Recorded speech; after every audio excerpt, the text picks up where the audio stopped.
நாங்கள் நாலாவது கேள்வி பார்த்த நாலாவது கேள்வி சேத ரசாயனத்தோட சம்மந்தப்பட்ட கேள்வி பார்த்தாங்க.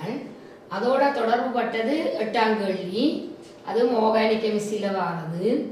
அதில் வந்திருக்கு உங்களுக்கு ஒரு பாக்ஸுக்கு போட்டு தந்திருக்கு தாக்க நிபந்தனைகள், அதாவது சோதனை பொருட்கள் தரப்பட்டிருக்கு. அதை பயன்படுத்தி அதையோட உங்களுக்கு ஒரு ஆரம்ப சேர்வையாக இந்த ஒரு எசுத்தர் தரப்பட்டிருக்கு. அந்த எசுத்தரை நாங்கள் பார்த்தோம்னா C6H5 benzene ring, C double bond OCH3. இப்போ நான் என்ன செய்யிருக்கிறேன்னா C6H5 பென்சீன் ரிங்னு போட்டிருக்கிறேன். அந்த சேர்வை உங்களுக்கு ஆரம்ப பொருளாக தரப்பட்டுள்ளது. அந்த சேர்வை தரப்பட்டிருக்குது. நீங்கள் தயாரிக்க வேண்டிய இந்த சேர்வை நீங்கள் தயாரிக்க வேண்டும். அதுக்கு உங்களுக்கு சோதனை பொருட்கள் பட்டியல் தந்திருக்கு. PCl3, மேக்னீசியம் உலரீதர், அமில நீர் பகுப்பு, LiLH4, சரிந்த சல்பூரிக் அமிலம் போன்ற பொருட்கள் தரப்பட்டிருக்கு. ஆரம்ப சேர்வை உங்களுக்கு தரப்பட்டிருக்கு. இந்த சேர்வை அது ஒரு எசுத்தர் தரப்பட்டிருக்கு. நீங்கள் இந்த ஒரு அல்கீனை தயாரிக்க வேண்டும். இப்போ நாங்கள் பார்ப்போம். முதலில் ஆரம்பத்தில் தரப்பட்ட சேர்வையில் உள்ள கார்பன் எண்ணிக்கை எத்தனை, நாங்கள் தயாரிக்க வேண்டிய சேர்வையில் உள்ள கார்பன் எண்ணிக்கை எத்தனை என்று பார்ப்போம்.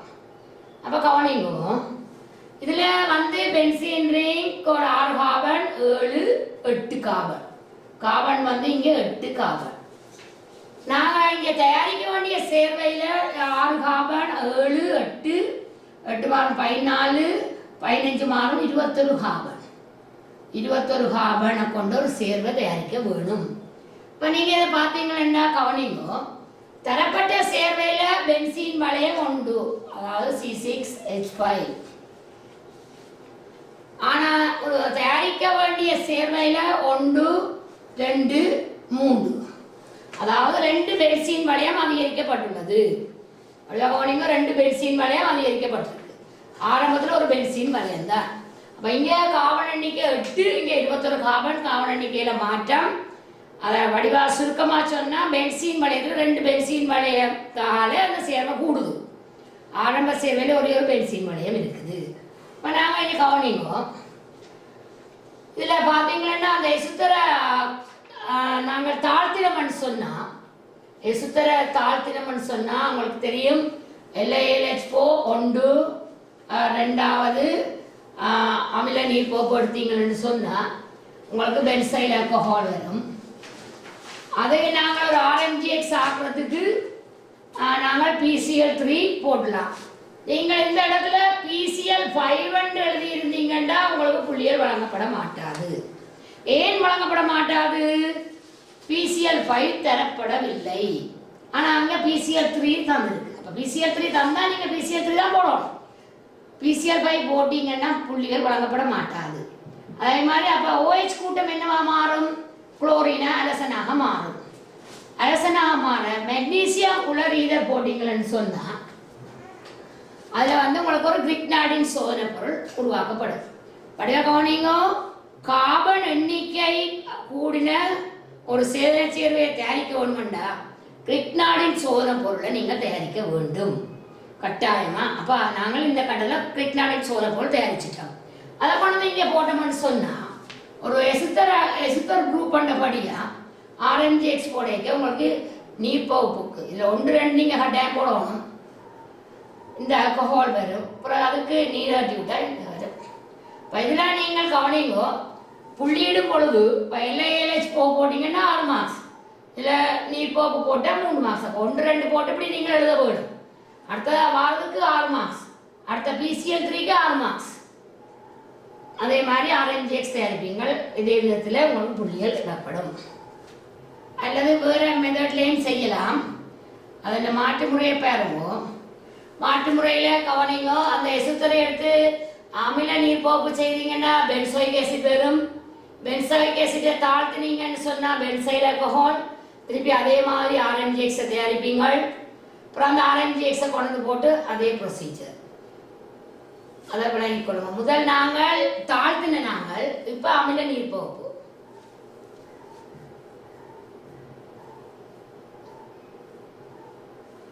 இதையும் அமில நீர்ப்போப்பு செய்த ஆசிட் எடுத்து ஆசிடை தாழ்த்தி RMDX எடுக்கிறீங்க. இவரை அமில குளோரைடாக மாற்றுறீங்க.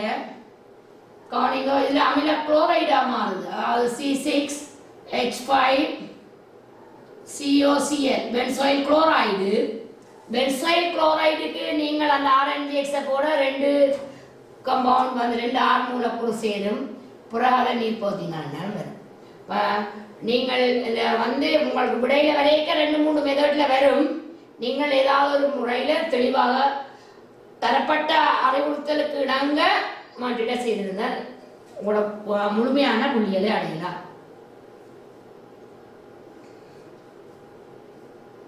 அடுத்தது பாருங்க, அனிலீன்ல இருந்து புரோமீனும் குளோரினும் ஒன்று பராநிலையில் தயாரிக்கப்பட்டிருக்கிறது.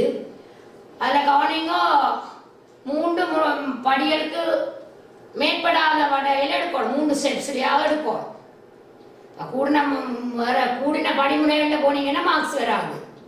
தரப்பட்ட உங்களுக்கு அறிவுறுத்தல்களை நீங்கள் தெளிவாக வாசிக்க வரும். இப்போ அனிலீனுக்கு NaNOHCl சேர்த்தீங்கன்னா இதில் மிக முக்கியம் டெம்பரேச்சர் முக்கியம். NaNOHCl சேர்க்க இதில் சோடியம் குளோரைடு வரும். அதில் நீங்கள் ப்ளஸ் மைனஸை போட்டுக்கொள்ளுவீங்க. CuCl HCl போட்டிங்கன்னா குளோரோபென்சீன் வரும். பென்சீனில் குளோரின் இருந்தால் உங்களுக்கு படிச்சிருப்பீங்க. அது ஏவல் அகற்றமான ஓதோபரா வழிகாட்டி. அலசன்கள் பென்சீன் வளையத்தில் பிரதியிடப்பட்டிருந்தால் ஏவல் அகற்றும், ஆனால் ஓதோபரா வழிகாட்டி இப்போ குளோரோபென்சீன் வரும். ஆனால் அந்த ஓதோபரா வழிகாட்டி பிறகு அதுக்கு புரோமினேஷன் செய்த வேண்டாம், அது பெறாவில் வரும். நீங்கள் முதல் புரோமீன் எடுத்து பிறகு குளோரினும் எடுக்கலாம். அடுத்த மெத்தட் அதான் சொல்லியிருக்கு.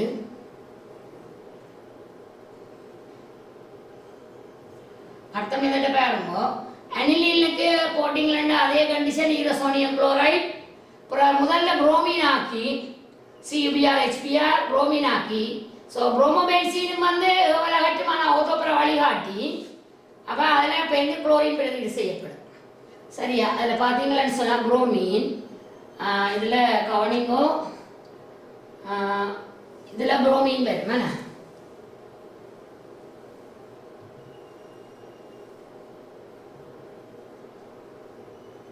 புரோமீன் வரும்.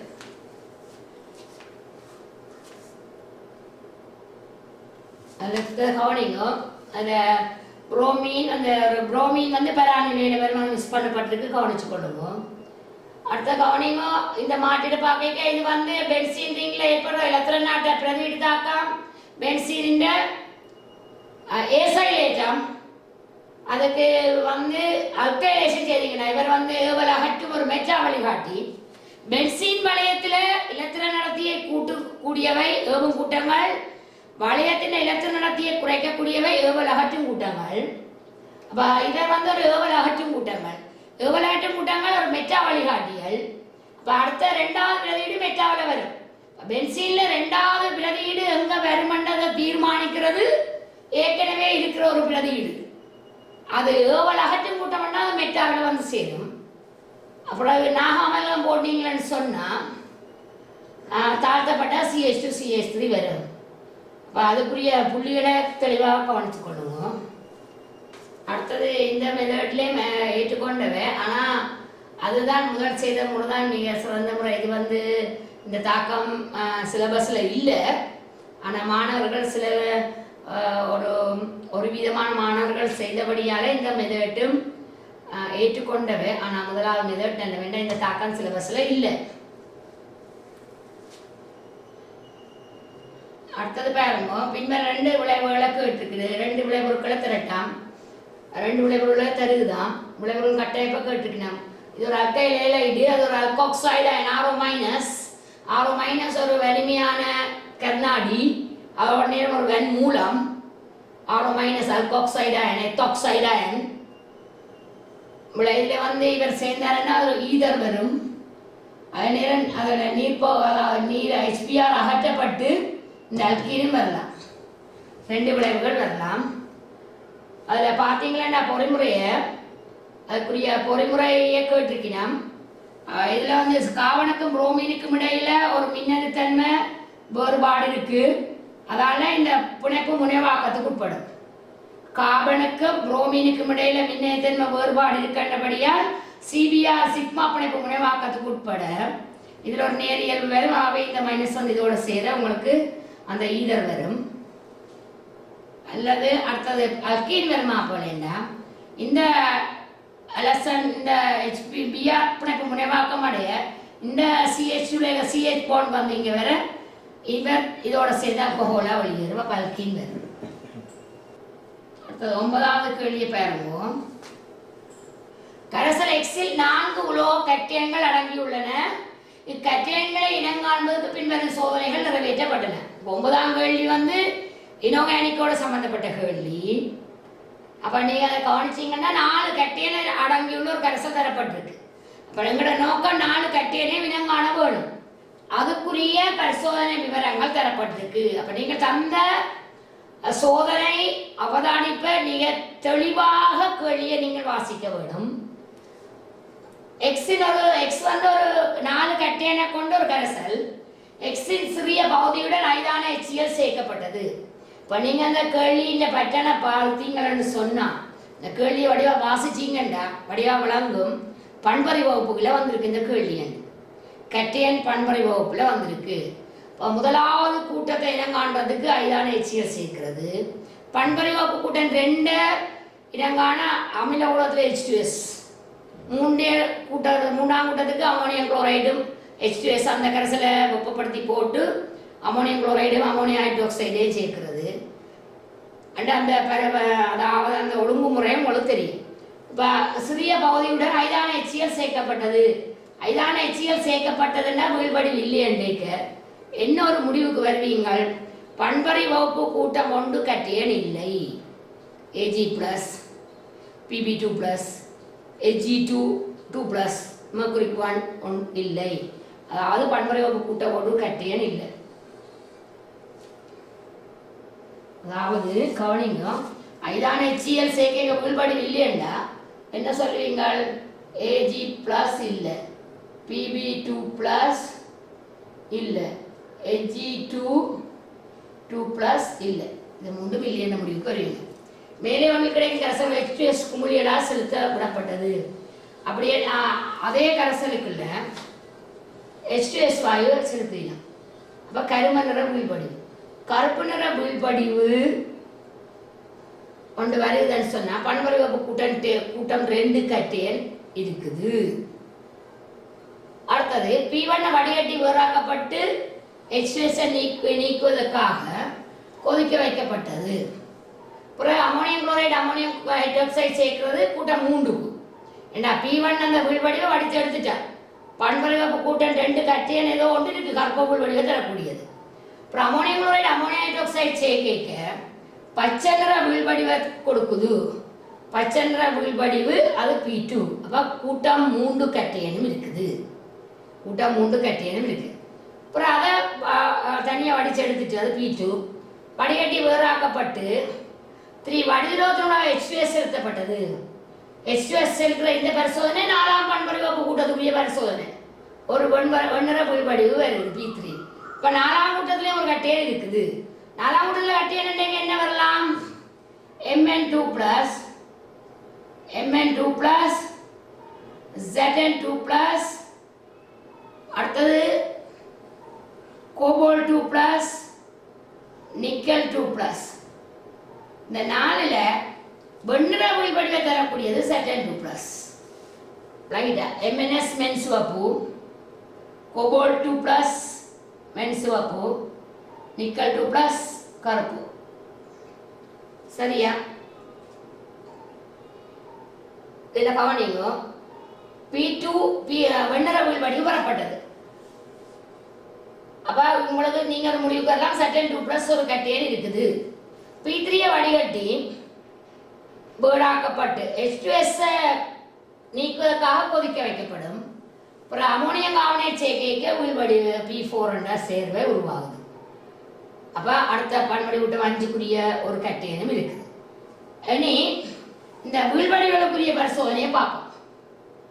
வீழ்வடிவுகளுக்குரிய பரிசோதனையை பார்க்கும் பொழுது P1 ஆனது ஐதான HNO3 கரைக்கப்பட்ட அம்மோனியம் ஹைட்ராக்சைடு சேர்க்கைக்கு கடும் நீளமுள்ள கரைசல்.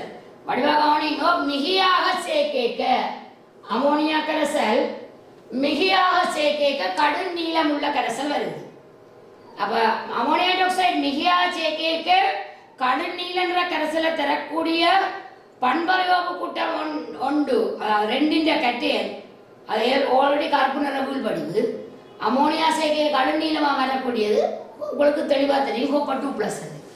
ஆகவே கட்டாயம் ஹோப்பா 2+ ஒன்று இருக்குது. அடுத்தது கவனிங்கோ, P2உடன் NaOH NaOH மிகையாக சேர்க்கப்பட்டு பின்னர் H2A2 சேர்க்கப்பட்டது. முதல்ல நாங்கள் அமோனியம் குளோரைடு அமோனியம் ஹைட்ராக்சைடு சேர்க்க பச்சை நிற வீழ்படி கொண்டு வந்தது. கூட்டம் 3ல் யாரு Fe3+ குரோமியம் 3+ எல்லாம் கூட்டம் 3ல் வர்றாங்க. அப்ப அதுல வந்து பச்சைன்றதுக்கு காரணம் குரோமியம் 3+. குரோமியம் 3+ இப்போ இந்த ஐதான NaOH சேர்க்க அந்த குரோமியம் ஹைட்ராக்சைடு வீழ்வடிவு அதுதான் என்னது P2. அந்த வீழ்வடிவுக்கு ஐதான NaOH சேர்த்து H2O2 சேர்க்க H2O2 என்ன செய்யும், ஒட்சியேட்டிங் கருவியாக தொழிற்படும், தாழ்த்தும் கருவியாக தொழிற்படும். அப்ப அது என்ன நடக்க போகுது, H2O2 அந்த NaOH சேர்க்க குரோமியத்தை +3 +6 கூட்டி என்ன போகுது, தான் தாழ்த்தப்பட்டு கொண்டு குரோமியத்தை ஒட்சியேட்ட போகுது. அதான் மஞ்சள் நிற கரைசல் ஒன்று வரப்படும். மஞ்சள் கார ஊடகத்தில் H2O2 சேர்க்க மஞ்சள் நிறத்தை தாழ்ந்து குரோமியம் 3+, குரோமியம் ஹைட்ராக்சைடு.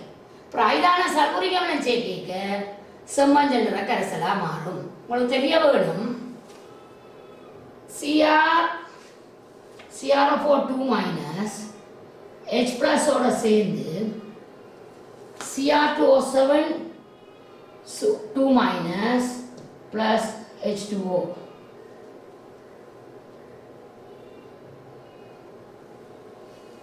கவனிங்க, குரோமேட்டுகளுக்கு அமிலம் சேர்த்தா டைக்ரோமேட்டா வரும். குரோமேட்டுகள் பொதுவாக மஞ்சள் நிறம், இவர் செம்மஞ்சள் நிறம். குரோமேட்டுக்கு அமிலம் சேர்த்தீங்கன்னா டைக்ரோமேட்டா வரும். டைக்ரோமேட்டுக்கு காரம் சேர்த்தீங்கன்னா மஞ்சள் நிறம் குரோமேட்டா வரும். குரோமேட் இங்கே வந்து மஞ்சள் நிற கரைசலுக்கு அமிலம் சேர்க்கணும். கவனிங்க, ஐதான HCl கரைக்கப்பட்டு NaOH படிப்படியாக சேர்க்கப்பட்டது. அதுக்கு முதல் இங்கே கவனிங்க, NaOH சேர்க்கப்பட்டு H2O2 சேர்க்கப்பட மஞ்சள் நிற கரைசல். பிறகு ஐதான சல்பூரிக் அமிலம் சேர்க்கணும், அப்போ செம்மஞ்சள் நிற கரைசல். இதில் நீங்கள் குரோமேட்டுக்கு அமிலம் சேர்க்க டைக்ரோமேட் வருது. டைக்ரோமேட்டை காரம் சேர்த்தீங்கன்னா குரோமேட் வரும். ஆனால் நீங்கள் கவனிங்க, இங்கே ஒரு ரெண்டு பக்கமும் நீங்கள் H+ OH- மட்டும் எழுதலாது. ஒன்றில் H+ நீரும் எழுதலாம், சமநிலையில் OH- நீரும் எழுதலாம்.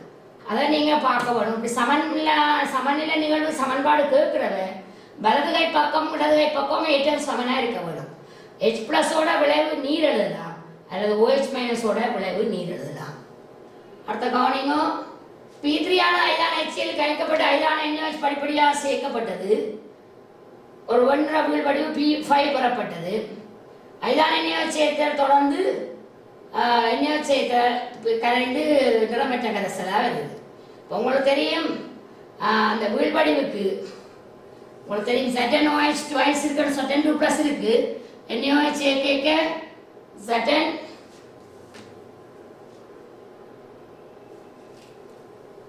ZnOH twice இருக்கு. HCl கரைக்கப்பட்டேக்க உங்களுக்கு தெரியும் ZnOH twice அந்த வெண்ணிற வீழ்படிவு, அதாவது P3 வந்து ZnOH twice என்ன HCl கரைச்சா ZnCl2 வரும்.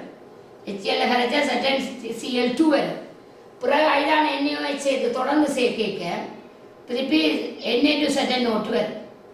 கவனிங்க, Zn2+க்கு NaOH மிகையாக சேர்த்தா ZnOH twice வந்து மிகையில் Na2ZnO2 வரும். ஈரியலுடைய மூலகம் மிகையில் கரைந்து Na2ZnO2 வரும். அப்போ P5 கரைந்து நிறமற்ற கரைசலை தந்தது. P4க்கு சரிந்த HCl கரைக்கப்பட்டு சுவாலை சோதனை செய்யப்படுது. அது உங்களுக்கு தெரியும், செங்கட்டி சுவாலைன்னா கட்டாயம் கல்சியத்துக்குரியது, அது தெளிவாக இருக்கும். இப்போ எக்ஸில் உள்ள கட்டையன் copper 2+, குரோமியம் 3+, Zn2+, calcium 2+. இந்த அயன்களை நீங்கள் இனங்காண்றதுக்கு கவனிங்கோ, இந்த அயன்களை நீங்கள் இனங்காண்றதுக்கு அந்த அந்த கட்டியங்களோட தொடர்புடைய தாக்கங்கள், அதன் வீழ்வடிவல் நிறங்கள் எவையவை மிகையில கரையும் அந்த நிறங்கள் எல்லாம் தெரிஞ்சால்தான் நீங்கள் அந்த கட்டியங்களை இனங்காண முடியும். அடுத்த P1, P2, P3, P4 ஆகிய வீழ்வடிவுகளையும் கரைசல் நிறத்துக்கு காரணமான ரசாயன இனங்களையும் இனங்காணுங்க. அந்த வீழ்வடிவு உங்களுக்கு தெரியும், பண்பறிவப்பு கூட்டல் 2ல் வார அந்த கட்டியன் Cu2 + H2SL3 CuS வரும், உங்களுக்கு தெரியும் CuS. அடுத்தது குரோமியம் ஹைட்ராக்சைடு 3ஆம் கூட்டத்தில் வரும். 4ஆவது பண்பறிவப்பு கூட்டல் 4ல் ZnS கல்சியம் கார்பனேட். அந்த NaOH மிகையா சேர்க்கைக்கு வந்தது, NaOH சேர்க்கைக்கு வந்த வீழ்வடி, அதாவது அமோனியம் குளோரைடு அமோனியம் ஹைட்ராக்சைடு சேர்த்து அப்புறம் அந்த வீழ்வடிக்கு NaOH சேர்க்கைக்கு வந்த ZnOH ட்வைஸ். அப்புறம் அந்த கரைசல் 1ல் அந்த கவனிங்கும் அந்த மிகையா சேர்க்கைக்கு அமோனியம் ஹைட்ராக்சைடு அந்த CuS அமிலத்தில் கரைச்சி அமோனியம் ஹைட்ராக்சைடு மிகையா சேர்க்கைக்கு வந்த கட்டியன் அது உங்களுக்கு தெரியும்.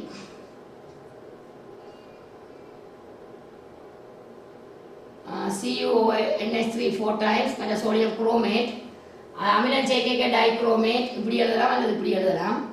இன்னைக்கு செட்டன் நோக்கம் நாங்கள் இனி பி பகுதியை பார்த்தோம்னு சொன்னால், நீர் மாதிரியில் SO3 2-, SO4 2-, NO3- 3 அயன்கள் தரப்பட்டிருக்கு. அந்த 3 அயன்களின் அளவரை பகுப்பாய்வுக்காக 3 நடைமுறை மேற்கொள்ளப்பட்டிருக்கு. 3 நடைமுறையும் 3 அயன் தரப்பட்டிருக்கு. அதுக்கான SO3 2-, SO4 2-, NO3-. வீண்ட செறிவ துணிவுறதுக்குரிய 3 பரிசோதனை நடைமுறை தரப்பட்டுள்ளது. நடைமுறை ஒன்றை பார்த்தீங்கன்னு சொன்னால், மாதிரி வயிறு 25 சென்டிமீட்டர் கனத்துடன் மிகையான ஒரு ஐதான பேரியம் குளோரைடு கரைசல் கலக்கி கொண்டு சேர்க்கப்பட்டது. கவனிங்கோ, காரமணமுள்ள ஒரு வாயு மேலும் வெளிவிடப்படாமல் இருக்கும் வரைக்கும் கலக்கி கொண்டு ஐதான HCl சேர்க்கப்பட்டது. கரைசல் 10 நிமிடங்களுக்கு விடப்பட்டு வடிகட்டப்பட்டது. வீழ்வடிவு காய்ச்சி வடித்த நீரினால் கழுவப்பட்டு ஒரு மாறாத்த நீர் கிடைக்கும் வரைக்கும் 105 பாய்ச்சியில் கனல் அடுப்பில் உலர்த்தப்பட்டது. வீழ்வடிவின் திணிவு தரப்பட்டிருக்கு. உங்களுக்கு நீங்கள் இந்த கேள்வியில வாசிக்க அங்க உள்ள எண்பெருமானங்களை நீங்கள் அதை அண்டர்லைன் பண்ணிக்கொள்ளணும். வேண்டாம், எங்களுக்கு அது தேவை. உங்களுக்கு தெரியும் பேரியம் குளோரைடு சேர்க்க, உங்களுக்கு தெரியும் பேரியம் சல்பேட்டு ஒரு வீழ்வடிவு, அதே மாதிரி பேரியம் சல்பைடு ஒரு வீழ்வடிவு. ஆனால் பேரியம் சல்பைடு ஐதான அமிலத்தில் கரையும் தெரியும். பேரியம் சல்பேட்டு வீழ்வடிவு, பேரியம் சல்பைடு வீழ்வடிவு, பேரியம் சல்பைடு ஐதான அமிலத்தில் கரையும். கரைஞ்ச என்ன நடக்கும்?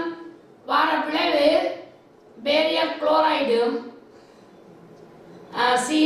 SO2வும் நீரும் பேலன்ஸ் பண்ண இங்க 2. அப்ப இந்த திணிவுக்கு காரணம் பேரியம் சல்பேட் மட்டும். அப்ப பேரியம் சல்பேட் திணிவு தெரியும் என்றபடியினால் வடிவா கவனிங்கோ, பேரியம் சல்பேட் மூலக்கூட்டு திணிவை காணலாம். பேரியம் சல்பேட் திணிவு தெரியும், பேரியம் சல்பேட் மூலனிக்கே காணலாம். அவ்வளவு மூலம் 25 மில்லிலிட்டர்ல இருக்கு. ஆகவே செறிவு காணலாம். பரிசோதனை 1 நடைமுறை 1லிருந்து SO4 2- இந்த செறிவு காணலாம். திருப்பி நான் சொன்னேன்டா, அந்த வீழ்வடிவின் திணிவு காண தெரியும். பேரியம் சல்பேட் மூலக்கூட்டு திணிவு காணுவீங்கள், பேரியம் சல்பேட் மூலனிக்கு காணுவீங்கள். ஆகவே நீங்கள் பேரியம் சல்பேட்டின் செறிவு காணலாம். அதாவது SO4 2- இந்த செறிவு காணலாம். பேரியம் சல்பேட் மூல் தான் சல்பேட் மூல். ஆகவே SO4 2- இந்த செறிவு காணலாம். அடுத்தது கேள்வியில பாருங்க. அப்ப அதோட சம்பந்தப்படுத்தப்பட்ட தாக்கங்கள் எழுத தெரிய வேணும். பேரியம் சல்பேட் அமிலத்தில் கரையாது, ஆனா பேரியம் சல்பைட் BaSO3 HCl கரையும். அப்புறம் வயிறு 25 மில்லிலிட்டருடன் மிகையாக ஐதான சல்பூரிக் அமிலமாக்கிய 5% KaO3 கரைசல்கள் சேர்க்கப்பட்டு மாப்பொருளை காட்டியா பயன்படுத்தி 0.02 மோல் டெசிபீட்டர்-3 சோடியம் டைசல்பேட்டுடன் விடுவிக்கப்படும் அயோடினானது உடனடியாக நியமிக்க செய்யப்பட்டது. அப்ப உங்களுக்கு தெரியும், அயோடினை நியமிக்கிற சோடியம் டைசல்பேட் மாப்பொருள் காட்டிய நிலம் படிச்சிருப்பீங்க.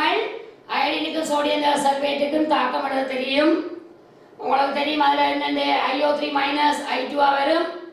I2 சோடியம் சல்பேட் தாக்க நியமிக்கும். வெளிவந்த அயடினை சோடியம் சல்பேட் நியமிக்கும். அதில் வந்து உருவார SO3 2 மைனஸ் அங்கே உள்ள SO3 2 மைனஸ் அயன்கள் SO4 2 மைனஸாக மாறும். IO3 மைனஸ் I2 மாறும். உருவார I2 சோடியம் சல்பேட் நியமிக்கும். அது தெரியும். அப்போ நீங்கள் அதை பார்த்தீங்கன்னு சொன்னால் இங்கே கவனிங்கோ. கேள்வி பார்த்தீங்கன்னா நடைமுறை 1, 2, 3 ஆகியவற்றில் நடைபெறும் தாக்கங்களுக்கு சமப்படுத்திய அயன் அல்லது அயன் இல்லாத சமன்பாடு கேட்டிருக்கு. கவனிங்கோ. முதலாவதுல பேரியம் குளோரைட் சேர்க்க பேரியம் சல்பைடும் Cl மைனஸும் வரும். இந்த விதமாக அயன் சமன்பாடு எழுதலாம் அல்லது நேரடியாக பேரியம் 2+ SO3 2 மைனஸும் சேர்த்து BaSO3 வருமா போல எழுதலாம். உருவான பேரியம் இங்கே பேரியம் சல்பைட் வரும் கீழ் வடிவு, இங்கே பேரியம் சல்பைட் வரும். ஆனால் பேரியம் சல்பைட் BaSO3 ஐதான HCl கரையும். அப்போ ஐதான HCl கரையிறதுக்குரிய சமன்பாடு உங்களுக்கு தெரிய வேணும். அதை நீங்கள் சமப்படுத்தி எழுதுவீங்கள். அப்போ ஒவ்வொரு சமன்பாடுக்கும் இந்த முதல் சமன்பாடுக்கு 2 மார்க்ஸ், அடுத்ததுக்கு 2, அடுத்ததுக்கு 3 மார்க்ஸ். அப்புறம் பரிசோதனை நடைமுறை 2ல் KiO3 சம்பந்தப்படுகிறது, அமில ஊடகம் சம்பந்தப்படுகிறது, அயடின் வெளிவருகின்றது, அயடின் சோடியம் சல்பேட் அதை நியமிக்கின்றது என்றபடினால அங்கே உங்களுக்கு நான் தெரிய வேணும். IO3 minus I2 தாழ்த்தல் அடையேக்க SO3 2 minus SO4 2 மைனஸாக மாற்றமடையும். ஒரு இனம் ஒட்சியேற்றம் அடையேக்க ஒரு இனம் தாழ்த்தல் அடையும். ஒரு தாக்கம் ஒன்று நடக்கேக்க, ஒரு ரசாயன தாக்கம் ஒன்று நடக்கேக்க ஒட்சியேற்றம் நிகழும், தாழ்த்தல் நிகழும். இப்போ SO3 2 மைனஸ் அயன் SO4 2 மைனஸாக மாறும் பொழுது IO3 மைனஸ் I2 ஆக மாறும். வெளிவந்த அயடினை சோடியம் சல்பேட் நியமிக்கும். அப்போ உங்களுக்கு அந்த IO3 மைனஸுக்கு SO3 2 மைனஸ் அந்த பீசமானம் தெரிய வேணும்.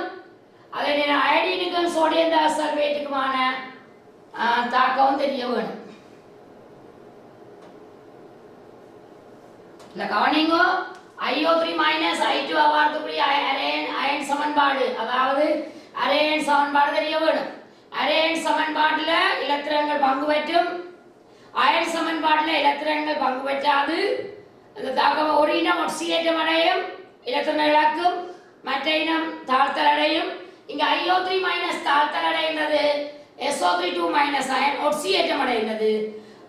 அயன் சமன்பாட்டில் கவனிச்சு கொள்ளுங்க. அயன் சமன்பாட்டில் இலத்திரன்கள் பங்கு பெற்றாது. இதில் உங்களுக்கு இந்த அயன் சமன்பாட்டில் IO3 மைனஸுக்கு SO3 2 மைனஸ் 2க்கு 5 என்ற பீசமானம் தெரிய வேணும். அயடினுக்கு சோடியம் சல்பேட் 1:2 என்றது தெரிய வேணும். சரி, அப்போ நீங்கள் இந்த தொகுதி எழுதலாம் அல்லது இந்த தொகுதி எழுதலாம் அல்லது இப்போ இந்த பீசமானம் எடுத்தீங்கன்னு சொன்னால் 5 mole SO3 2 minus 2 mole sodium சல்பேட்டோட தாக்கமடையும். அதாவது நீங்கள் இன்னொரு விதமாக எழுதலாம். NSO3 2 மைனஸுக்கு NH2O3 2 மைனஸ், அதாவது பீசமான விகிதம் சமன் 2க்கு 5. அப்போ நீங்கள் இந்த கேள்வியில் அந்த ஒரு கணக்கிட்ட டேர்னிங் பாயிண்ட் வந்து இந்த பீசமானம் வந்து சரியாக எடுக்கணும். சம்பந்தப்பட்ட அரையன் சமன்பாடு எழுதி, அயன் சமன்பாடு எழுதி பீசமானம் எடுக்கணும். பீசமானம் எடுத்தீங்கன்றால் தொடர்ந்து உங்களோட கணிப்புகள் சரியாக வரும். இப்போ பீசமானம் இங்கே 2க்கு 5. அப்போ சோடியம் சல்பேட்டின் மூல் காணலாம். மெயின் சரிவு வந்திருக்கு, கனடா வந்திருக்கு, மூல் காணலாம். அதே நேரம் பீசமானம் தெரியும். SO3 2 மைனஸ் இந்த மூல் காணலாம். சோடியம் சல்பேட்டுக்கு சரிவு தெரியும், கனடா தெரியும், மூல் காணுவீங்கள். அதில் இருந்து பீசமானத்தில் இருந்து சல்ஃபைட் என்ற மூல் காணுவீங்கள். ஆகவே கரைசல்ல கனடா தெரியும் 25 மில்லிலிட்டர். ஆகவே சரிவு காணுவீங்க. அடுத்த பரிசோதனை விவரம் 3 பார்த்தீங்களா இந்த கவனிங்கோ. பரிசோதனை இதில் அங்கே அந்த கரைசலுக்கு அலுமினியம் சேர்த்து காரம் சேர்த்து வெப்பப்படுத்த என்ன நடக்குது? NO3 மைனஸ், அங்கே NO3 மைனஸ் இருக்கிறபடியா கார ஊடகத்தில் அலுமினியத்தை சேர்க்க அமோனியா வாயு வெளியேறும். அப்போ அதுக்குரிய சமன்பாடு உங்களுக்கு தெரியும். 385 இதில் 3, பீசமானம் இதில் 3, இதில் 8, இதில் 5. பொதுவாக இந்த அயன் சமன்பாடு உங்களுக்கு தெரியும். அயன் சமன்பாடு எழுதிக்க வலது கை பக்கம் இடது கை பக்கம் ஏற்றம் சமனாக வரும். NO3 மைனஸ் நைட்ரேட் அயன்கள் கார ஊடகத்தில் அலுமினியம் சேர்க்க அமோனியா வாயு வரும். அமோனியா வாயுக்குரிய உறுதிப்பாட்டு பரிசோதனை தெரியணும் உங்களுக்கு. செறிந்த HCl போத்தல் மூடியோட தூமம் வரும், அல்லது நெஸ்லரின் சோதனை பொருளில் தோய்த்த வடிதாலோட கபில நிறம் பெறும். அது உங்களுக்கு அமோனியா வாயுவை பற்றி உங்களுக்கு தெரிய வேணும். அப்புறம் அந்த வாயு வழிவந்த வாயு HCl-ஓட உறிஞ்சப்படுது, என்ஜின் HCl காரை நியமிக்குது. அதில் சம்பந்தப்படுற ஒவ்வொரு தாக்கங்களும் உங்களுக்கு எழுத தெரியணும். நடைமுறை 1ல் என்ன தாக்கங்கள் சம்பந்தப்படுது, நடைமுறை 2ல் என்ன தாக்கங்கள், நடைமுறை 3ல் என்ன தாக்கங்கள் நீங்கள் அதை எழுதுவீங்கள். செயல்முறை 1ல் பார்த்தீங்கன்னு சொன்னால் பேரியல் சல்பேட் வந்து வீழ்வடிவு அதில் மூலக்கூறு அனுப்பீங்கள். அதுக்கு 2 மார்க்ஸ். அதில் இதில் கவனிங்கோ, அழகு விடுபட்டுட்டு நீங்கள் அழகு கவனமாக போடணும். அப்போ மூலக்கூறு துணி பண்ணிட்டு கிராம் மூல் -1 அதில் விடுபட்டுடுது. அப்போ நீங்கள் அதை போட்டுக்கொள்வீங்கள். வீழ்வடிவாகிய பேரியல் சல்பேட்டில் துணிவு தெரியும் தரவு. அப்போ அதில் மூலளவு கண்டிங்கன்னா இதில் கிராம் போட்டுக்கொள்வீங்கள், இதில் கிராம் மூல் -1 அதுக்கு மிஸ் பண்ணப்பட்டுடுது. ஆகவே இந்த விடையை சுருக்குனீங்கன்னா இவ்வளவு மூலண்டு வரும். தரப்பட்ட துணிவு அதில் மூலக்கூறு துணிவு வரக்கூடிய நீங்கள் இதில் அலகுகள் போடுவீங்கள். இதில் இருந்து சல்பேட் அயனின் செறிவு இந்த மாதிரியான விடை உங்களுக்கு கிடைக்கப்படும். இப்போ செய்முறை 2 பார்த்தீங்கன்னா சோடியம் தாச சல்பேட், இந்த முதலே சொன்னால் சோடியம் தாச சல்பேட்டுக்கு செறிவு தெரியும், கனவு தெரியும், நீங்கள் மூல் காணலாம். செறிவு தெரியும், கனவு தெரியும், மூல் காணலாம். அப்போ இந்த பீசமானம் தெரியும், உங்களுக்கு தெரியும். திருப்பி சொல்கிறேன்னு இருக்கா, NSO3 2- NH2O3 பீசமான விகிதம் 2:5. ஆகவே இதுண்ட மூல் தெரியும், இந்த பின்னம் தெரியும், பீசமானம் தெரியும். ஆகவே SO3 2- இந்த மூல் காணுவீங்கள். ஆகவே அவ்வளோ 25 மில்லிலிட்டரில் இருக்கு. ஆகவே செறிவை காணுவீங்கள். ஆகவே அதில் சரியான விடை 0.04. நீங்கள் சரியாக சுருக்கி பார்த்தீங்கன்னா அதை விட வரும். ஆனால் நைட்ரேட் அயனின் செறிவை துணிகிறதுக்கு ஆரம்பத்தில் எடுத்த HCl மூல் விளவு, NaOH மூல் விளவும் பீசமான -1 தாக்கம் அடைஞ்சிருக்கும். அமோனியாவோட தாக்கம் அடைஞ்சது வந்து இந்த 2க்கும் உள்ள வித்தியாசம்.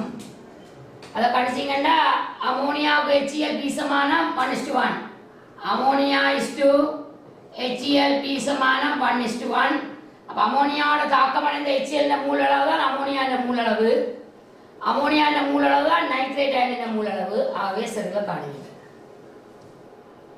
நடைமுறை 2, 3 ஆகியவற்றின் நியமிப்புகளில் அவதானிக்கத்தக்க நிறமாற்றத்தை தரட்டாம். அப்போ உங்களுக்கு தெரியும், அங்கே செய்முறை 2ல் நீல நிறம் நிறமற்றதாக மாறும். செய்முறை 3ல் உங்களுக்கு தெரியும் காட்டியல் நிறமாற்றம் சிவப்பு, மஞ்சள். இது அடிப்படை விஷயம் உங்களுக்கு தெரியும்.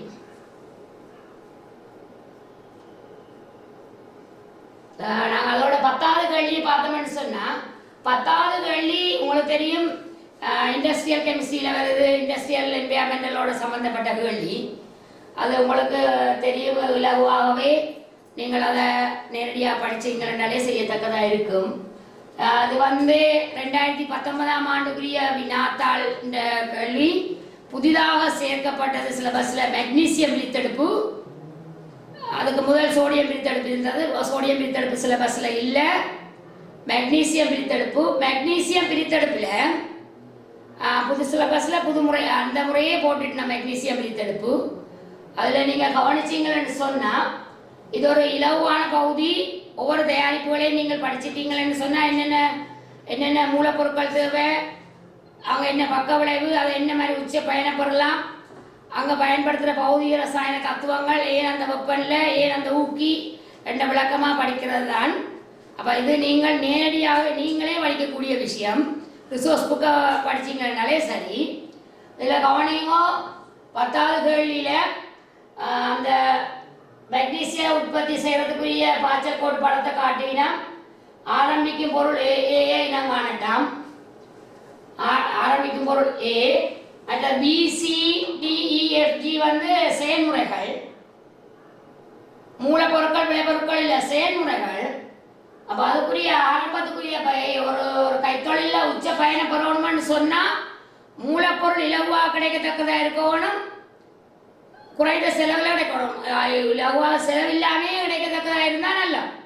கடல் நீர் ஒரு நல்ல ஒரு மூலப்பொருள் எங்களுக்கு. கடல் நீர் ஒரு மூலப்பொருள் ஃப்ரீயாக கிடைக்கக்கூடியது. இப்போ ஒரு உற்பத்தி இண்டஸ்ட்ரியல் கெமிஸ்ட்ரியில் ஒரு ஒரு ஒரு உற்பத்தி ஒன்றை மேற்கொள்ளும் பொழுது மூலப்பொருட்கள் இலகுவாகவும் செலவு குறைவாகவும் கிடைக்கத்தக்கதாக இருக்கணும். நீண்ட காலம் பயன்படுத்தக்கூடியதாக எல்லாம் இருக்க வேணும்.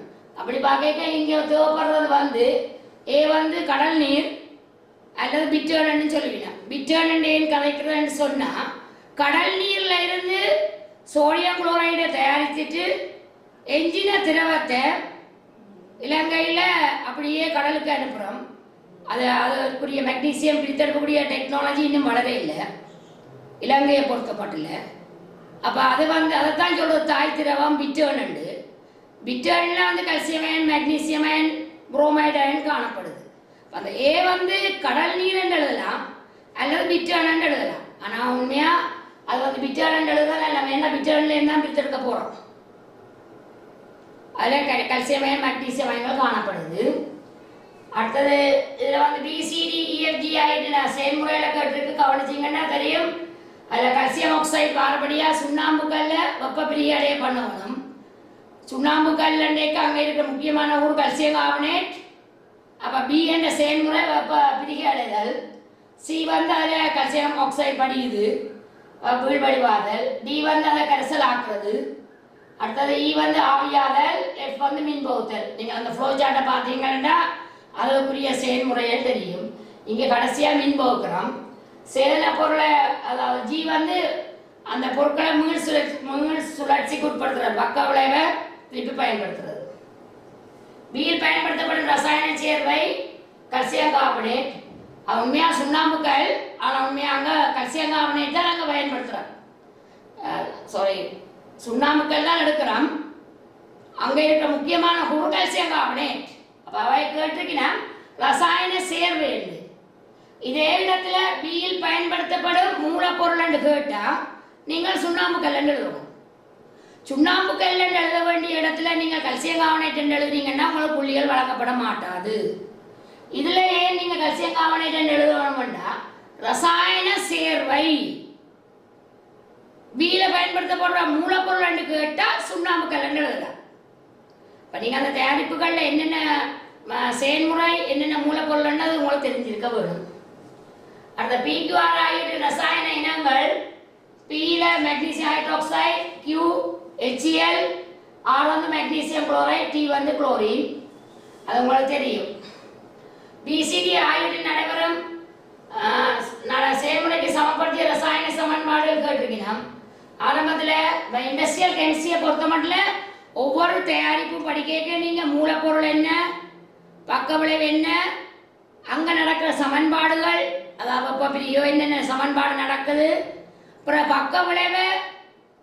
பக்க விளைவுகளை என்ன மாதிரி உச்சமாக பயன்படுத்தி மூலப்பொருளை எடுக்கலாம்ன்ற அந்த டெக்னிக்கும் தெரிய வரும். அதில் வெப்பநிலை, ஒவ்வொரு தயாரிப்புலையும் வெப்பநிலை, ஊக்கி, அமுக்கங்கள் ஒவ்வொன்றும் நீங்கள் தெளிவாக படிக்க வேணும். அதில் கவனிங்க, கல்சியம் கார்பனேட் வெப்ப பிரிகைன்னா உங்களுக்கு தெரியும். கல்சியம் ஆக்சைடு CO2 அது கிட்டத்தட்ட 900 பாய்சிலாம் பிரிகை அடையும். அந்த சமன்பாடு தெரியணும், சமப்படுத்த தெரியணும். அது சமப்படுத்தியே உள்ளது. கல்சியம் ஆக்சைடு நீர் சேர்ந்த கல்சியம் ஹைட்ராக்சைடு, பிறகு அதில் மெக்னீசியம் அயனோட சேர்ந்து MgOH2 வரும். இல்லை கல்சியம் ஆக்சைடு OH- வரும், இதை சேர்ந்து MgOH2 வரும். அப்போ இந்த மெக்னீசியம் ஹைட்ராக்சைடு HCl சேர்த்திங்கன்னா MgCl2 வரும். MgCl2 நீரும் வரும். இங்கே MgCl2 ஏகோசைடு நீர் மின்பகுக்கிறையில் உருகிய மெக்னீசியம் குளோரைடு மின்பகுக்கப்படும். அப்போ கட்டியன் கேத்தோடில் இறக்கமடையும், அந்நியன் அனோடில் இறக்கமடையும். அனோடில் குளோரைடு நீங்கள் மிக முக்கியம். இங்கே முக்கியம் அனோடில் Cl- திரவம் ஒட்சியேற்றம் அடைஞ்சு Cl2 கேஸ் +2E என்று வரும்.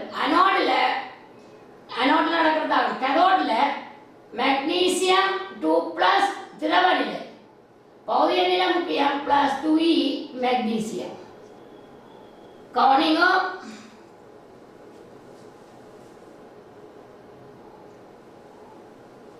அனோடில் ஒட்சியேற்றம் நடைபெறும், அந்நியன் அனோடில் ஆக்சியேற்றத்திற்கு உட்படும். கேட்டையன் கேதோடில் தாழ்த்தலுக்கு உட்படும். அவை கேதோடில் நடக்கிற தாக்கம், அனோடில் நடக்கிற தாக்கம், இது அனோடு தாக்கம், இது கேதோடு தாக்கம். பௌதிக நிலை நீங்கள் தெளிவாக போட வேண்டும். ஜீல நடைபெறுகிற தாக்கத்தின் முக்கியத்துவம். ஜீல உங்களுக்கு தெரியும், பக்க விளைவு மீள் சுழற்சிக்கு உட்படுத்தப்படுகிறது. பக்க விளைவை திருப்பி நாங்கள் பயன்படுத்தி மூலப்பொருள் எடுக்கலாம். அப்போ செலவு குறைவாக இருக்கும் உங்களுக்கு. மீள் சுழற்சிக்கு உட்பட உற்பத்தி செலவு குறைகின்றது. பி பகுதியை பார்த்தீங்கன்னா கவனிமோ அதெல்லாம் நேரடி கேள்வி ஒவ்வொரு முறையும் மாறுறது. ஒவ்வொரு முறையும் இதெல்லாம் மாறுறது. அடிப்படை விஷயம் உண்டு, ஆனால் ஒரு ஃபார்மேட்டில் வருதே வழிய விஷயம் உண்டு. கீழே தரப்பட்டுள்ள கைத்தொழில்களை கருதுக. நிலக்கரி வழி நிலையங்கள், குளிரேற்றலும் வழிச்சீராக்கமும், போக்குவரத்து, விவசாயம், விலங்கு வேளாண்மை. மேலே தரப்பட்டுள்ள எல்லா 5 கைத்தொழில்களும் பூகோள வெப்பமாதலுக்கு பங்களிப்பு செய்கின்றன. பூகோள வெப்பமாதலுக்கு பங்களிப்பு செய்யும் இக்கைத்தொழில்கள் ஒவ்வொன்றுடனும் தொடர்புபட்ட வாயு நிலையில் உள்ள ரசாயன இனங்களை காண்க. அந்த ஒவ்வொரு கைத்தொழிலையும் சம்பந்தப்படுற வாயு நிலையில் உள்ள ரசாயன இனங்கள் கேட்பினார். நிலக்கரியில் உங்களுக்கு தெரியும், அங்கே பக்க விளைவாக கிராஃபைட்ல இருந்து கார்பன் டை ஆக்சைடு வரும். அடுத்தது குளிர்சாதன பெட்டியில் ஃப்ரிட்ஜில் குளோரோஃப்ளோரோ கார்பன் அது வரும், உங்களுக்கு தெரியும். அது மற்ற போக்குவரத்து நடக்க என்ன நடக்கும்? வாகனங்களில் எரிபொருளின் தகனத்தில் CO2 புறப்படும். விலங்கு வேளாண்மையில் அங்கே பயோகேஸ் உயிரியல் வாயு புறப்படும். உங்களுக்கு 5 பூகோள வெப்பமாதலுக்கு பங்களிப்பு செய்யக்கூடியது இது ஒவ்வொரு கைத்தொழிலையும் எது எந்த இனம் மட்டும் கேட்பினோம். அது உங்களுக்கு இதற்கு நேரடி கேள்வி ரிசோர்ஸ் புக்கில் அப்படியே இருக்குது. பூகோள வெப்பமாதல்ல காரணமாக ஏற்படத்தக்க 3 பாதகமான காலநிலை மாற்றங்களை குறிப்பிடுக. இது ஒரே கேள்வி பாஸ் பேப்பரில் ஒரே இந்த கேள்வியில் ஆகுது. பாஸ் பேப்பரில் நீங்கள் பார்த்தீங்கன்னா தெரியும். பூகோள வெப்பமாதல், ஓசோன் படை சிதைவடைதல், பச்சை வீட்டு விளைவு, அமிலமழை. சரி, அப்படி ஒரே விஷயத்துல திருப்பி இதில் கேள்வி வரும். அதில் கவனிங்க, பூகோள வெப்பமாதல் காரணமாக ஏற்படத்தக்க 3 பாதகமான காலநிலை மாற்றங்கள். அதில் மிக முக்கியம் காலநிலை மாற்றம். என்ன தீங்கன்னு இல்லை, காலநிலை மாற்றத்தில் என்ன ஏற்படுது அதில் கவனிச்சிங்கன்னா கடல் மட்டம் உயர்தல், புயல் சூறாவளி ஏற்படுதல், வெள்ளப்பெருக்கு ஏற்படுதல், மழை வீழ்ச்சி குறைவடைதல் அல்ல வறட்சி, கடல் நீர் ஆற்று நீருடன் கலத்தல், குறித்த பிரதேசத்தில் கடும் மழை ஏற்படல். அந்த இயற்கை சமநிலை குழம்பி இவ்வளவு பிரச்சனையும் வரலாம். மேலே ஒன்றில் தரப்பட்டுள்ள கைத்தொழில்களில் ஒளி ரசாயன புகாருக்கு முதல்ல ஆல்ரெடி 5 கைத்தொழில் தந்திருக்கு. ஒளி ரசாயன புகாருக்கு காரணமான இந்த கைத்தொழில் ஒளி ரசாயன புகாரில் சம்மந்தப்படுதுன்னா உங்களுக்கு தெரியும். போக்குவரத்து, அமிலமழைக்கு நிலக்கரி வலை நிலையமும் போக்குவரத்தும். அடுத்த நட்போசனையாக்கத்துக்கு விவசாயம், விலங்கு வேளாண்மை. அது தெளிவான கேள்வி, நேரடி விடை, நீங்களே விளங்கிக் கொள்ளலாம். இலங்கையில் மழை வீழ்ச்சி குறைவதன் விளைவாக நீர் மின்னை பிறப்பிப்பதற்கு பயன்படுத்தப்படும் நீர்த்தேக்கங்களில் நீரேந்து பிரதேசங்களுக்கு அண்மையில் சேக்க மழையை உண்டாக்குதல் சோதிக்கப்பட்டது. இச்செயல்முறையில் நீராவியை ஒடுங்க செய்து முகில்கள் உண்டாதலை தூண்டுவதற்கு ஈடங்காட்டு உப்புக்களின் நுண்துணிக்கைகள் சிபிடப்படுகின்றன. இவ்வுப்புக்கள் நீரேந்து பிரதேசங்களை சுற்றியுள்ள நீருள்ளே புகுவதன் விளைவாக நேரடியாக பாதிக்கப்படாத பிரச்சனைகளை கேட்கினோம். இதுவும் நீங்கள் அப்படியே உங்களோட ரிசோர்ஸ் புக்கில் அப்படியே இருக்கு, நீங்கள் பார்த்தீங்கன்னா தெரியும். பாதிப்படைகிறது கடத்துதிறன் பாதிக்கப்படையும், அல்லது அயன்கண்ட சரிவு பாதிக்கப்படுறதால கடத்துதிறன் கூடும். அது பாதிக்கப்படாதது பிஹெச் கடத்துதிறன், கலங்கல் தன்மை, அளவு.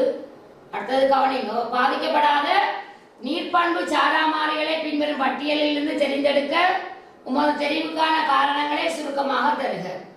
நீரின் பண்பு சாராமாறிகளின் பட்டியல் உங்களுடைய நீரின் இயல்பு தெரியும். பிஹெச் இருக்கு, கடத்துதிறன் இருக்கு, கலங்கல் தன்மை, கரைந்த ஆக்சிஜன் அளவு. அந்த பாதிப்படையாத பரிமாணங்கள் பிஹெச், கலங்கள், கரைந்துள்ள ஆக்சிஜன் அளவு தான் அது பாதிக்கப்படாது. காரணம் நீர்ப்போப்புக்கு உட்படுவதில்லை. உப்புக்கள் நீர்ப்போப்புக்கு உட்படுவதில்லை, அவை பிஹெச்சில் பாதிப்பு இல்லை. அடுத்தது இந்த உப்புக்கள் ஒட்சனோடைய தாக்கம் அடையாது. அந்த ரீசன்கள் எல்லாம் இது எல்லாம் நேரடியான பகுதி. நேரடியாகவே அங்கே அந்த ரிசோர்ஸ் புக்கில் இருக்குது. நீங்கள் அதை அதோட சம்பந்தப்பட்ட பாஸ் பேப்பர் கேள்விகளையும் பார்த்தீங்கன்னா அது தெளிவாகும்.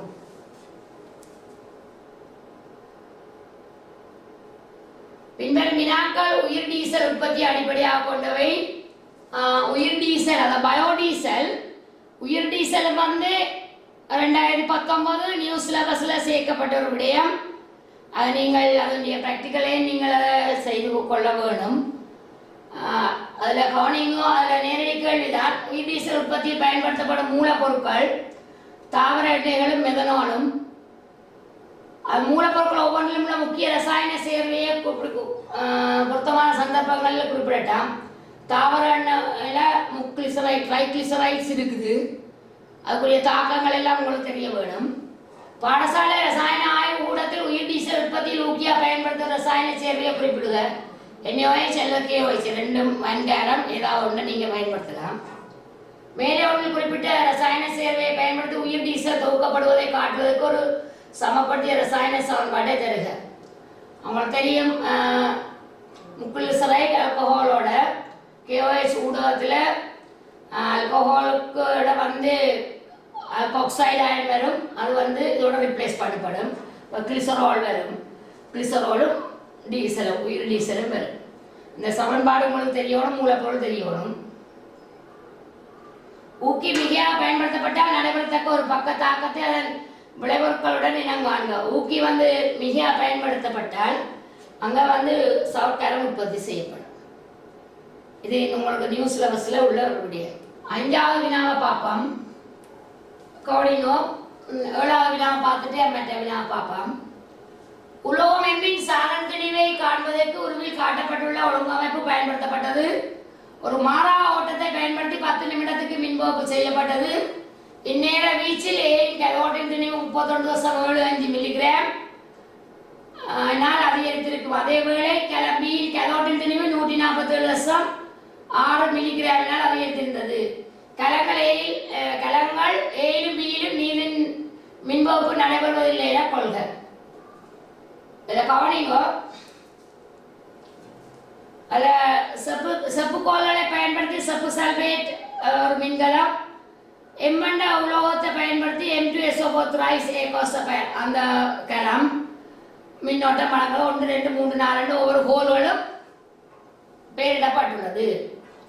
ஏபி ஆகிய கலங்கள் ஒவ்வொன்றிலும் அனோட்டையும் கலோட்டையும் 1, 2, 3, 4 ஆகிய எண்களின் சார்பில் இனங்காண்க.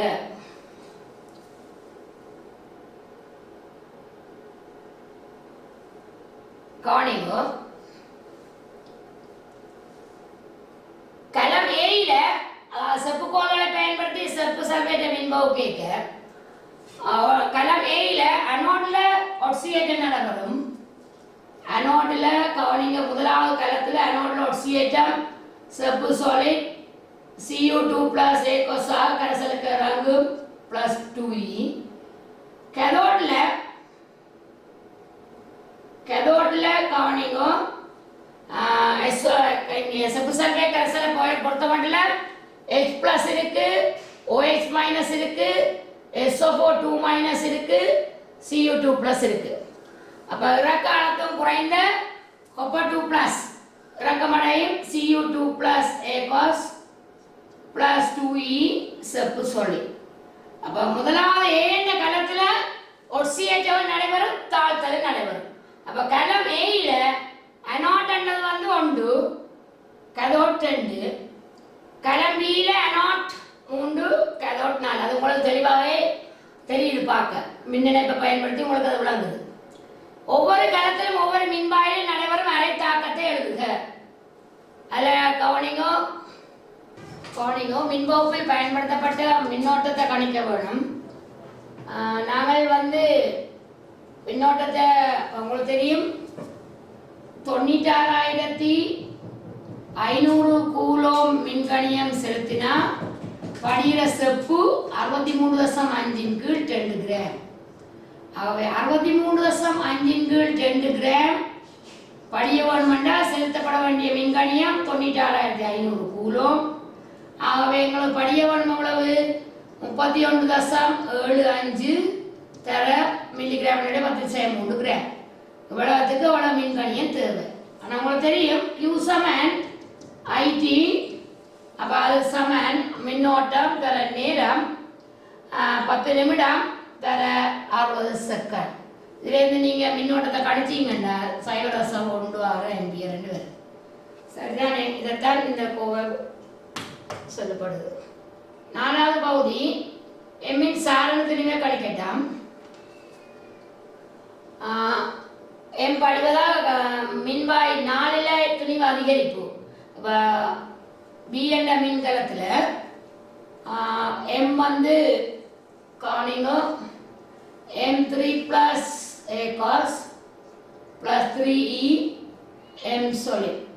அதில் ஏற்பட்ட அதிகரிப்பு 147.6 உருவாகிய எம்மின மூலத்திணிவு. அதில் நீங்கள் பார்த்தீங்களன்னு சொன்னால் இங்கே 3 இலத்திரன் இன்வால்வ் ஆகுது. அப்போ 3 தர 96,500 கூலும் தர 147.6 கிராம் என் மில்லிகிராம் தந்திருக்கு. ஆகவே நாங்கள் கிராம் ஆக்குறோம். அவர் செலுத்தப்பட்ட மின்னோட்டம் வந்து 0.16 தர 600 செகண்ட். அதில் கவனிங்க 10 நிமிடம் தர 60 செகண்ட். ஆகவே 600 செகண்ட். மொத்தமாக 600 செகண்ட். ஆனால் இங்கே உங்களுக்கு தெரியும் செப்பு அண்டைக்க அதில் கவனிங்க 63.5/2 படி 90. அதாவது ஒரு ஃபரடே மின்கணியம் செலுத்தேக்க 96,500 கூலம் மின்கணியம் செலுத்தேக்க படிக்கிறது வந்து உங்களுக்கு 63.5/2 கிராம் படி. அப்போ அதுக்குரிய சேவப்பட்ட மின்கணியத்தை சாப்பிடுறீங்கன்னா அது W வரும். அடுத்த கேள்வி பி பாட பாருங்க. ABC ஆகிய இணைப்பு சேர்வைகளாகும். A, B, C ஆகியன அவற்றுக்கு ஒரு எண்மூகிக்கேற்ற கடிதம் உண்டு. ஒவ்வொரு சேர்வையிலும் வினைகளில் 2 வகைகள் உலோக அயனுடன் இணைந்துள்ளன. மிக முக்கியம் 2 வகையான இணைகள் சேர்வைகளின் மூலக்கூட்டு சூத்திரங்கள் தந்திருக்கு.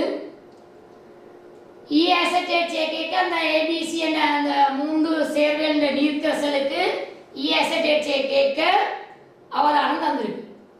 அப்போ அது என்ன நடக்குது? A என்ற சேர்வைக்கு EACEtate சேர்க்கைக்கு வெந்நீரில் கரையத்தக்க ஒரு வெண்ணிற உள்படிவு. அப்போ உங்களுக்கு தெரியும் வெந்நீரில் கரையத்தக்க வெண்ணிற உள்படிவுண்டா EACEtate சேர்க்கைக்கு குளோரைட்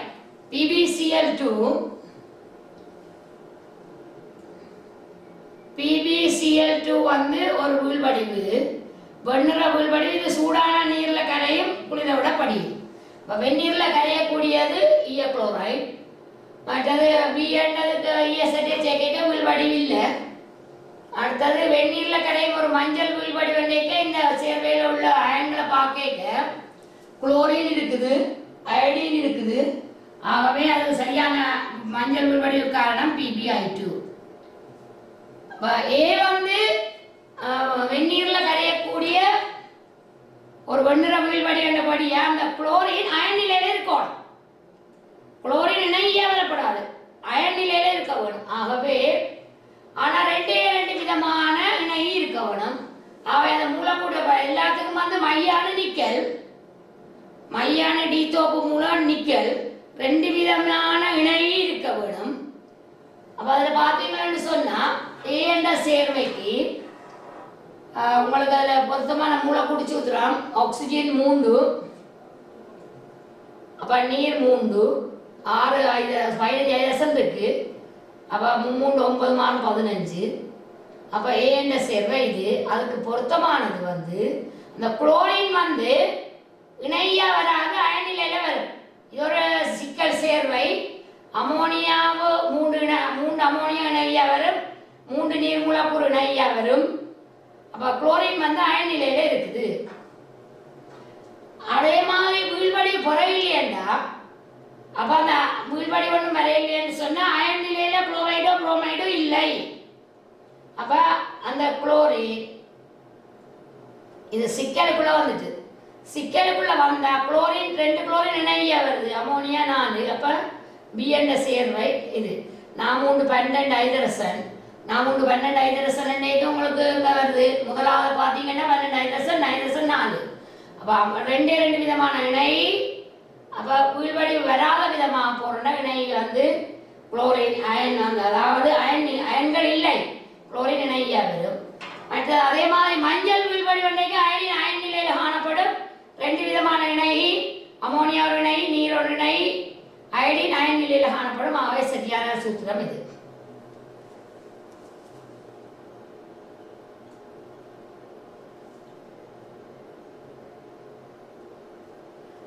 அசெட்டேட்டுடன் சேர்வைகள் பரிகரிக்கப்பட்ட போது கிடைத்த வீழ்வடிவுகளின் ரசாயன சூத்திரங்களை எழுதுக. அசெட்டேட்டோட வாரது குளோரின் இருந்தால் அவங்க PbCl2 வரும், அயடின் இருந்தால் PbI2 வரும். இப்போ உங்களுக்கு PbCl2 வந்து ஒன்றரை வீழ்வடிவு, PbI2 மஞ்சள் வீழ்வடிவு.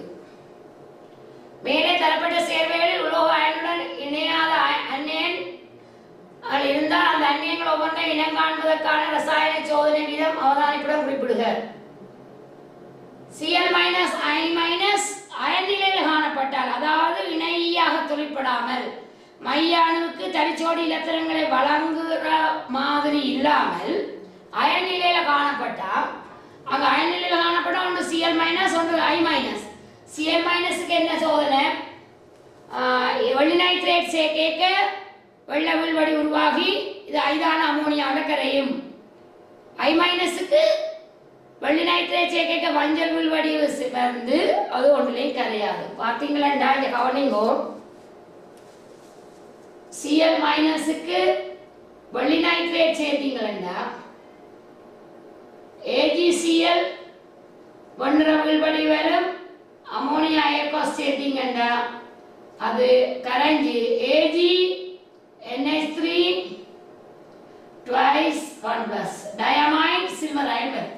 ஒரு குளோரைடு அயனுக்கு வெள்ளி நைட்ரேட் அசைட் சேர்த்தீங்கன்னா ஒன்றரை வீழ்வடி வரும், அது ஐதான அமோனியாவில் கரையும். அப்போ அந்த வெள்ளை வீழ்வடி வண்ணத்தோடு நிப்பாட்டினீங்கன்னா அதுக்குரிய முழு மார்க்ஸ் வராது. அதுக்குரிய உறுதிப்பாட்டு பரிசோதனை எழுதணும். அமோனியாவில் கரைஞ்சதுன்னா டயமைன் சில்வர் அயன் வரும், இது நேர் ஓட்டு வடிவம் உடையது. அடுத்தது வெள்ளி நைட்ரேட் கரைசல் சேர்க்க I- வெள்ளி நைட்ரேட் கரைசல் சேர்க்க AgI மஞ்சள் வீழ்வடிவு செறிந்த அமோனியாவிலேயோ ஐதான அமோனியாவில் கரையாது. சரியா? அமோனியாவில் கரையாது. அல்லது மஞ்சள் வீழ்வடிவு குளோரோஃபார்ம் சேர்த்து குளோரைன் நீர் சேர்த்தோம்னு சொன்னால் குளோரோஃபார்ம் பட உதாரணமாக மாறும். குளோரைட், புரோமைடு, அயோடைடுகளுக்குரிய உங்களுக்கு அயன்களுக்குரிய உறுதிப்பாட்டு சோதனை தெரிய வேண்டும்.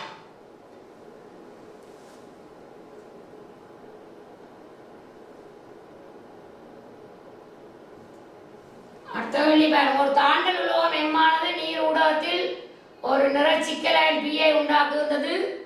அதன் பொது சூத்திரம் MH2n டைம்ஸ் M+. இது கீழே காட்டப்பட்டுள்ள தாக்கங்களுக்கு உட்படுகின்றது.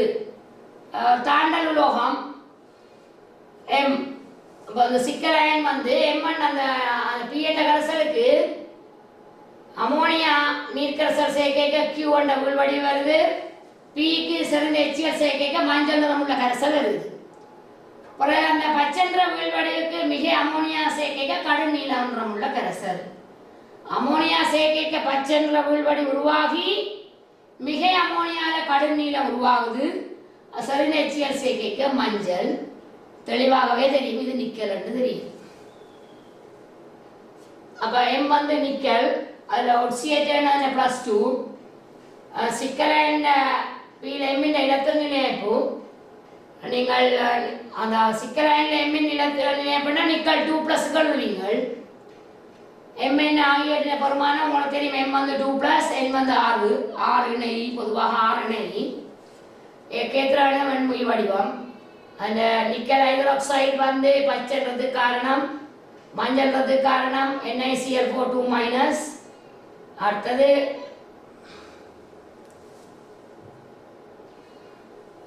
NiCl4 2- டெட்ராக்ளோரிடோ நிக்கலேட் 2 அயன் மஞ்சள் நிறம். அடுத்தது அமோனியா மிக அமோனியாவில் ஹெக்ஸாமைன் நிக்கல் 2+. PQRS ஆகிய சிக்கல் அயன்கள் IUPAC பேரை கேட்டிருக்கு.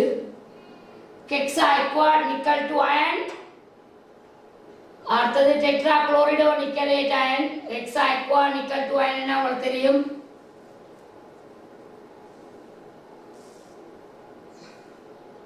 NiH2O 6 times square bracket 2 plus hexa aqua nickel 2 plus and அந்த P ல உள்ள cation attenuation complex ion NiCl2 minus ammonia complex ammonia nickel complex hexaamine nickel 2 ion NH3 6 times square bracket 2 plus பாதுபிரிய marks எல்லாம் பார்த்துக்கொள்ளுங்க. அஞ்சாங்கல்லிய பாருங்க. அஞ்சாவது வினா physical கெமிஸ்ட்ரியில் வாரது வடமையாக ரசாயன சமநிலையில் வாரது 2019. அவை இந்த துரதிருஷ்டவசமான வரியில் அயன் சமநிலையிலையும் அவற்றிலே கலந்து வந்திருக்கு. இந்த கேள்வி பார்த்தீங்கன்னா ஓரமில மென்மூலம் பிக்கு வெச்சியலுக்கும் இடையில ஒரு நியமிப்பு கீழே விவரிக்கப்பட்டுள்ளவாறு ஒரு உகந்த காட்டியை பயன்படுத்தி மேற்கொள்ளப்பட்டது. HCl கரைசலின் 25 மில்லிலீட்டர் நியமிப்பு குடுவையில் வைக்கப்பட்டு ஒரு அளவியை பயன்படுத்தி மென்மூலம் B சேர்க்கப்பட்டது. 25 பாய Cயில் மென்மூலத்தின் கூட்டப்பிரிய மாறிலி KB ஆனது 1.5 மூல் டெசிமீட்டர் -3 ஆகும். எல்லா பரிசோதனைகளும் 25 பாய Cயில் செய்யப்பட்டன. ஃபர்ஸ்ட் பார்ட் மூலம் பிஏ சேர்ப்பதற்கு முன்னர் நியமிப்பு குடுவையில் உள்ள அமில கரைசலின் pH காணலாம். நியமிப்பு குடுவையில் உள்ள அமில கரைசல் 25 மில்லிலீட்டர் அதன் சரிவு 0.1. முதல் வேளை 0.1 மூல் டெசிமீட்டர் -3 HCl இந்த pH காண போறோம். கவனிங்க. HCl ஒரு வண்ணமிலம் நீர்க்கரைசல்ல முற்றான அயனாக்கத்தில் இருக்கும். H plus aqueous plus Cl minus aqueous. அவை H+ இந்த சரிவு 0.1 மூல் டெசிமீட்டர் -3. pH சமன் -log H+ அயன் சரிவு சமன் -log 10/1 ஆகவே pH 1. pH 1. அப்போ நீங்கள் HCl அயனாக்கத்தை கருது உங்களுக்கு H+ என்ற சரிவை கண்டு pH காணுவீங்க. ஏன்னா நியமிப்பு குடுவையில் ஆரம்பத்தில் எடுத்தது அமிலம்.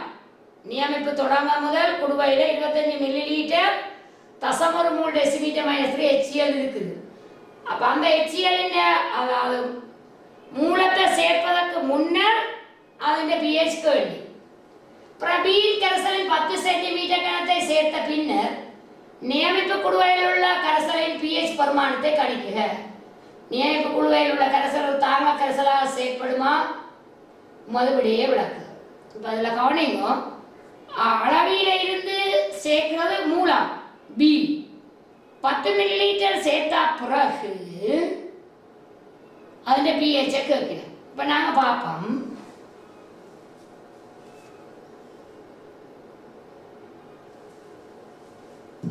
கொஞ்சம் கவனிங்க.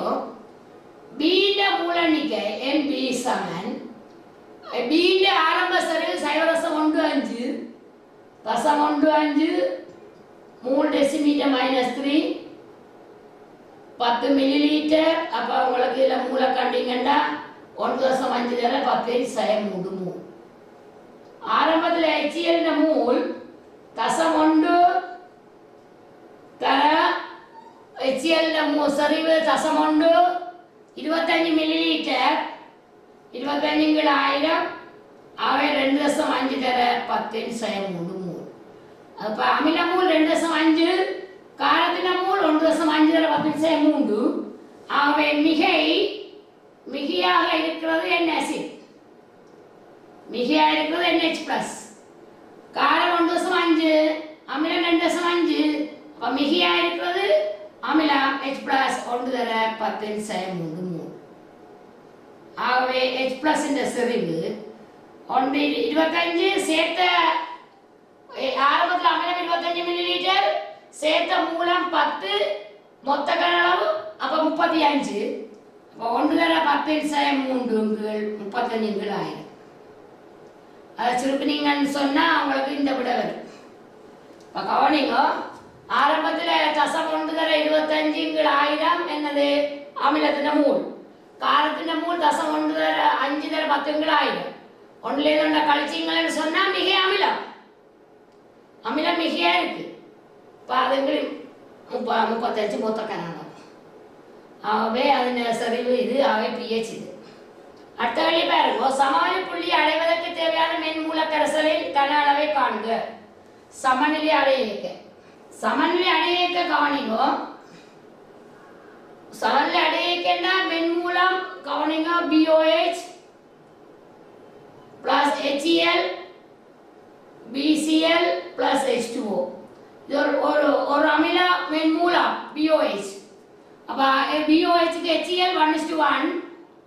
அப்ப தாக்கம் எழுதுனீங்கன்னு சொன்னா P சமானம் BOH க்கு NaCl P சமானம் 1:1. அத கண்டவன் சொன்னா BOH இந்த மூல் எண்ணிக்கை 0.1 15 தர B ன் கீழ் 1000. அதன் கீழ் HCl 0.1 × 25 ன் கீழ் 1000. அது சமன் B சமானம் 1:1. சமமறை புள்ளியில அமிலமும் மூலும் காரமும் முட்டாக நடுநிலையாக்க அடையக்க தேவைப்பட கன அளவு B சமன் சுருக்குனீங்கடா 16.66. சரிதானே? அதில் கவனிச்சிங்கன்னு சொன்னால் அமிலத்தின் மூலும் காரத்தின் மூலும் சமன் 1:1. இப்போ அதில் நீங்கள் பார்த்தீங்கன்னு சொன்னால் விசமான 1:1 வருது. ஆகவே கன அளவு 16.6. சமமறை புள்ளி அடைந்த பின்னர் மென்மூலத்தின் வேறொரு 10 சென்டிமீட்டர் கன அளவு நியமிப்பு குழுவில் சேர்க்கப்பட்டது. நியமிப்பு குழுவில் உள்ள கரைசலின் pH பெருமானம். சமமறை புள்ளி அடைந்த பிறகு 10 மில்லிலிட்டர் சேர்க்கப்படுது. வேறொரு 10 மில்லிலிட்டர் சேர்க்கப்படுது. அப்ப இப்போ வந்து சமமறை புள்ளியில என்னது? அமிலமும் காரமும் சேர்ந்து உப்பும் நீரும் வரும். அது ஒரு மென்கார வண்ணமில உப்பு வரும். சமநிலைக்கு பிறகு, அதாவது நியமிப்புக்கு பிறகு, சமமறை புள்ளிக்கு பிறகு மேலதிகமாக உப்பு சேர்க்கிறோம். மென்மூலம் சேர்க்கிறீங்க. 10 மில்லிலிட்டர் மென்மூலம் சேர்க்கப்படுது. இப்போ மென்மூலத்துக்குரியதை கணிப்பை பார்த்தோம்னு சொன்னால் அடைந்த பின்னர் மென்மூலம் வந்து பௌதியாக அயனாக்கமடையும். மென்னமிலங்கள் மென்காரங்கள் பௌதியாக அயனாக்கமடையும். அப்போ அதில் மென்மூலத்துக்குரிய அயனாக்க நிலை தரப்பட்டிருக்கு. அந்த கேபிக்கு எழுதுனீங்கன்னு சொன்னால் இந்த கோவர் கேபி வந்து மென்மூலத்துக்குரிய அயனாக்க மாறிலி. அப்போ இந்த நீரின் சரிவு மாறிலி என்றபடியா நீர் மிகையாக இருக்கிறபடியினால் நீரின் சரிவு மாறிலி. ஆகவே நீங்கள் கேபி என்ற கோவையில் நீரின் சரிவு கருதப்பட தேவையில்லை. அப்போ அதில் கொண்டே பிரதிவிட்டீங்கன்னு சொன்னால் இந்த கூட்டப்பிரிகை அளவை புறக்கணிக்கலாம். அவை 0.15 தான் ஆரம்ப சரிவு 10 மில்லிலிட்டர். அப்போ சேர்க்கப்பட்ட காரத்தின் மூலளவு 0.15 தர கவனிங்கோ. தசம் N பேஸ் NB 0.15 × 10/1000. அது சமயம் 1.5 தர 10^3 மூல். இவ்வளவு கன அளவும் காணப்படுற மொத்த கன அளவு வந்து இவ்வளவு மூலெண்ணிக்கையும் காணப்படுற மொத்த கன அளவு ஆரம்பத்தில் அமிலத்தின் 25 மில்லிலிட்டர், ஆரம்பத்தில் 25 மில்லிலிட்டர், நியமிப்புக்கு பயன்படுத்தப்பட்ட மூலம் 16.66, மேலதிகமாக சேர்த்த மூலம் 10. மொத்த கன அளவு இவ்வளவும் வரும். இவ்வளவு மொத்த கன அளவில் காணப்படக்கூடிய காரத்தின் மூலெண்ணிக்கை இது. அதில் சரிவை கண்டு அங்கே தொடரலாம். அடுத்த வெளியே பார்த்தோம்னா மேலே 4இல் கிடைத்த கரைசல் ஒரு தாங்கல் கரைசலாக செயற்படுமா? உமது விடையை விளக்குக. இப்போ தாங்கல் கரைசல்னா என்னன்னு தெரியும் உங்களுக்கு. ஒரு குறித்த கரைசலுக்கு சிறிதளவு அமிலம் அண்டா 1 துளி அல்லது 2 துளி சிறிதளவு அமிலம் அல்லது சிறிதளவு காரம் அண்டைக்கு சிறிதளவு OH- 1 துளி அல்லது 2 துளி சிறிதளவு அமிலம் சிறிதளவு காரம் சேர்க்கும் போது தனித்தனியே சேர்க்கும் போது pHல குறிப்பிடத்தக்க மாற்றம் ஏற்படாட்டி அந்த கரைசல் தாங்க கரைசலாக தொழிற்படும். உங்களுக்கு கட்டாயம் தாங்க கரைசல்ண்டா என்னன்றதை நீங்கள் படிச்சிருக்க வேண்டும். எங்களோட உதாரணத்துக்கு சொன்னால் எங்களோட குருதியில் தாங்கல் தன்மை இருக்குது, எங்களோட உடம்புல ஒரு பிளட்டில் தாங்கல் தன்மை இருக்குது. அதில் பார்த்தோம்னா மேலே கிடைத்த கரைசல் தாங்க கரைசலாக தொழிற்படுமா உமதுபடியே விளக்குக. இங்கே தாங்க கரைசலாக தொழிற்படும் ஏனென்றா அங்கே வந்து என்ன நடக்குது, தாக்கமடையாத எஞ்சின காரம் மூலமும் இருக்குது, அந்த மூலத்திலேருந்து வந்த உப்பும் இருக்குது. அப்போ ஒரு மென் மூலமும் அந்த மூலத்தின் வெண்கார வண்ணமில உப்பும் இருக்கு. மென் மூலம் மேலதிகமாக கரைசலில் காணப்பட போகிறது அந்த மென் மூலம் பிஓஹெச்சும் அதுகிட்ட வண்ணமில உப்பும் இருக்குது கடைசியாக கரைசல்ல. அப்போ ரெண்டு மினிட்டே தாங்க கரைசலாக தொலைப்படும். உப்பு முட்டான அயனாக்கத்தில் இருக்கும், காரம் அந்த மென்காரம் வந்து பகுதியான அயனாக்கத்தில் இருக்கும். அப்போ நாங்கள் அதை பார்த்த வேண்டாம்.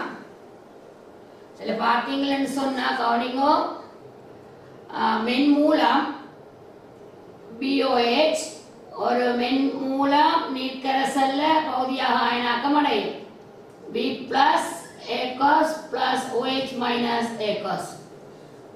வார உப்பு BCl மென்கார வண்ணமில உப்பு உப்பு நீர்க்கரைசல்ல முட்டான அயனாக்கத்தில் இருக்கும். B plus aqueous plus Cl minus aqueous. இவர் மென்கார வண்ணமில உப்பு நீர்க்கரைசல்ல முட்டான அயனாக்கத்தில் இருக்கும், மென்காரம் நீர்க்கரைசல்ல பகுதியான அயனாக்கத்தில் இருக்கும். அப்ப இங்க கவனிங்க, இந்த B பிளஸ் இந்த உயர் செறிவு காரணமாக இந்த சமன்ல கூட ரிவர்ஸ்ல நடக்கும். உங்களுக்கு அங்க தாங்க கரைசல் ஒரு பகுதியா அயனாக்கம் அடையக்கூடிய ஒரு இனமும் இருக்கும், முட்டாக அயனாக்கம் அடையக்கூடிய ஒரு உப்பும் இருக்கும். அப்ப என்ன நடக்க போகுது, இவர் பகுதியா அயனாக்கம் அடைவர், இவர் முட்டாக அயனாக்கம் அடைவர். அப்ப B பிளஸ் நீரேற்றப்பட்ட அயன் காரணமாக உயர் சரிவு காரணமாக இந்த உயர் சரிவு காரணமாக இந்த சமநிலை பின்னுக்கு நடக்கும். ஆகவே அங்க தொகுதி வந்து அங்க என்ன இருக்கு, மென் மூலமும் இருக்கு, எஞ்சி தாக்க முடியாத மென் மூலமும் இருக்கு, அதே வண்ணமில உப்பும் இருக்கு. ஆகவே தொகுதி தாங்க கரைசலாக தொழிற்படும். அதுக்குரிய காரணம் உங்களுக்கு தெரிய வேணும். அடுத்தது அந்த கிராஃப் காட்டினா பிஹெச்சுக்கு கவனிங்கோ, YH மீது பிஹெச்சையும் XH மீது சேர்க்கப்படுற மூலத்தின் கன அளவு கவனிங்கோ. கட்டாயம் இங்கே நீங்கள் அம்புக்குறி போட வேணும், அச்சுக்கள் போட்டால் அம்புக்குறி போட வேணும், இங்கேயும் அம்புக்குறி போட வேணும், இங்கேயும் அம்புக்குறி போட வேணும். பிஹெச் YHல பிஹெச் XHல சேர்க்கப்பட்ட மூலத்தின் கன அளவு. அப்ப மூலத்தின் கன அளவு முட்டான நடுநிலை ஆக்கத்துக்கு நீங்க கவனிச்சு பாருங்க, முட்டான கன அளவு அதாவது முட்டான நடுநிலை ஆக்கத்துக்குரிய கன அளவு நாங்க பார்த்தனாங்க 16.67. அப்ப ஆரம்பத்துல pH வந்து அமிலத்தின் அதாவது BOH pH வந்து 1, pH 1. பிறகு என்ன நடக்குது, சேர்த்தண்டு போயிருக்க காரம் சேர்த்தண்டு போயிருக்க அந்த pH வந்து கூடியண்டு போய் இந்த இடத்துல முட்டான நடுநிலை ஆக்க 16.67 அங்க முட்டான நடுநிலை ஆக்க அமிலமும் காரம் முட்டான முடிஞ்சுது. பிறகு நாங்கள் என்ன மூலத்தின் அளவு சேர்க்க OH மைனஸ் வந்து இந்த செறிவு கூடியண்டு போயிருக்க என்ன நடக்கும், POH தான் வந்து குறையும், ஆனா pH வந்து அதிகரிக்கும். அப்படியே அதிகரிச்சு அந்த கன அளவுக்கு அந்த பெருமானத்தை அடையும். அப்ப இதுல உங்களுக்கு நீங்கள் இப்படி அளிக்கும் போது மிக கவனமா இருக்கணும். அச்சுக்களுக்கெல்லாம் மார்க்ஸ் இருக்கு, சரியா? சரியான வளையின் ஷேப்புக்கு மார்க்ஸ் இருக்கு 4 மார்க்ஸ். அந்த முட்டான நடுநிலையாக்கத்துல அதாவது சமவெளி புள்ளியில இன்னும் பார்த்தனாங்க கன அளவு 16.67 கணிச்சனாங்க. ஏன்னா அது லேசா வந்து பீசமான மன்னிச்சுபடியா அதில் கன அளவு 16.67. சமவெளி புள்ளிக்கு அந்த pH வந்து இந்த பெருமானத்துக்கு இந்த வேல்யூல இருக்கின்றதுக்கு அந்த 2 மார்க்ஸ். அச்சுக்களை பெயரிடலுக்கு ஒரு மார்க்ஸ் இருக்கு. அப்ப கிராஃப்ல ஒவ்வொரு குறிக்கிறதுக்கு மார்க்ஸ் இருக்கு. நீங்கள் எல்லாம் வந்து பூரணமான மார்க்ஸ் எடுக்க வேண்டும் என்று சொன்னால் நீங்கள் ஒவ்வொன்றும் தெளிவாக குறிப்பிட வேண்டும்.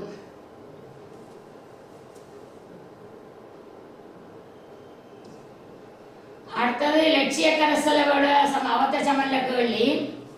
உங்களுக்கு அவத்த சமன்ல நீங்கள் படிச்சிருப்பீங்க. மிக முக்கியமான விதி ரவோட்டின் விதி. ரவோட்டின் விதிக்குரிய கணித வடிவங்கள் தெரியும். லட்சிய கரைசல் என்றா என்ன, லட்சியமற்ற கரைசல் என்றா என்ன. லட்சியமற்ற கரைசல்ல 2 வகை இருக்கு, நேர்விலகல் கரைசல், எதிர்விலகல் கரைசல். அதெல்லாம் நீங்க படிச்சிருப்பீங்க. இதில் கவனிங்க. கேள்வியை பார்த்தோம்னா லட்சிய கரைசலை உருவாக்கும் சீரியனும் ஆய்பரப்புள்ள 2 திரவங்களை பயன்படுத்தி பின்வரும் பரிசோதனைகள் மாறாவப்பள்ளையில் செய்யப்பட்டன.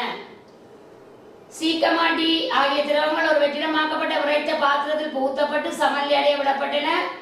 தொகுதி சமநிலையில் இருக்கும் போது திரவ அவத்தையில் சீக்கமாண்டி ஆகியவற்றின் மூல் பின்னங்கள் முறையே 0.3, 0.7, 0.3, 0.7 என அவதானிக்கப்பட்டது.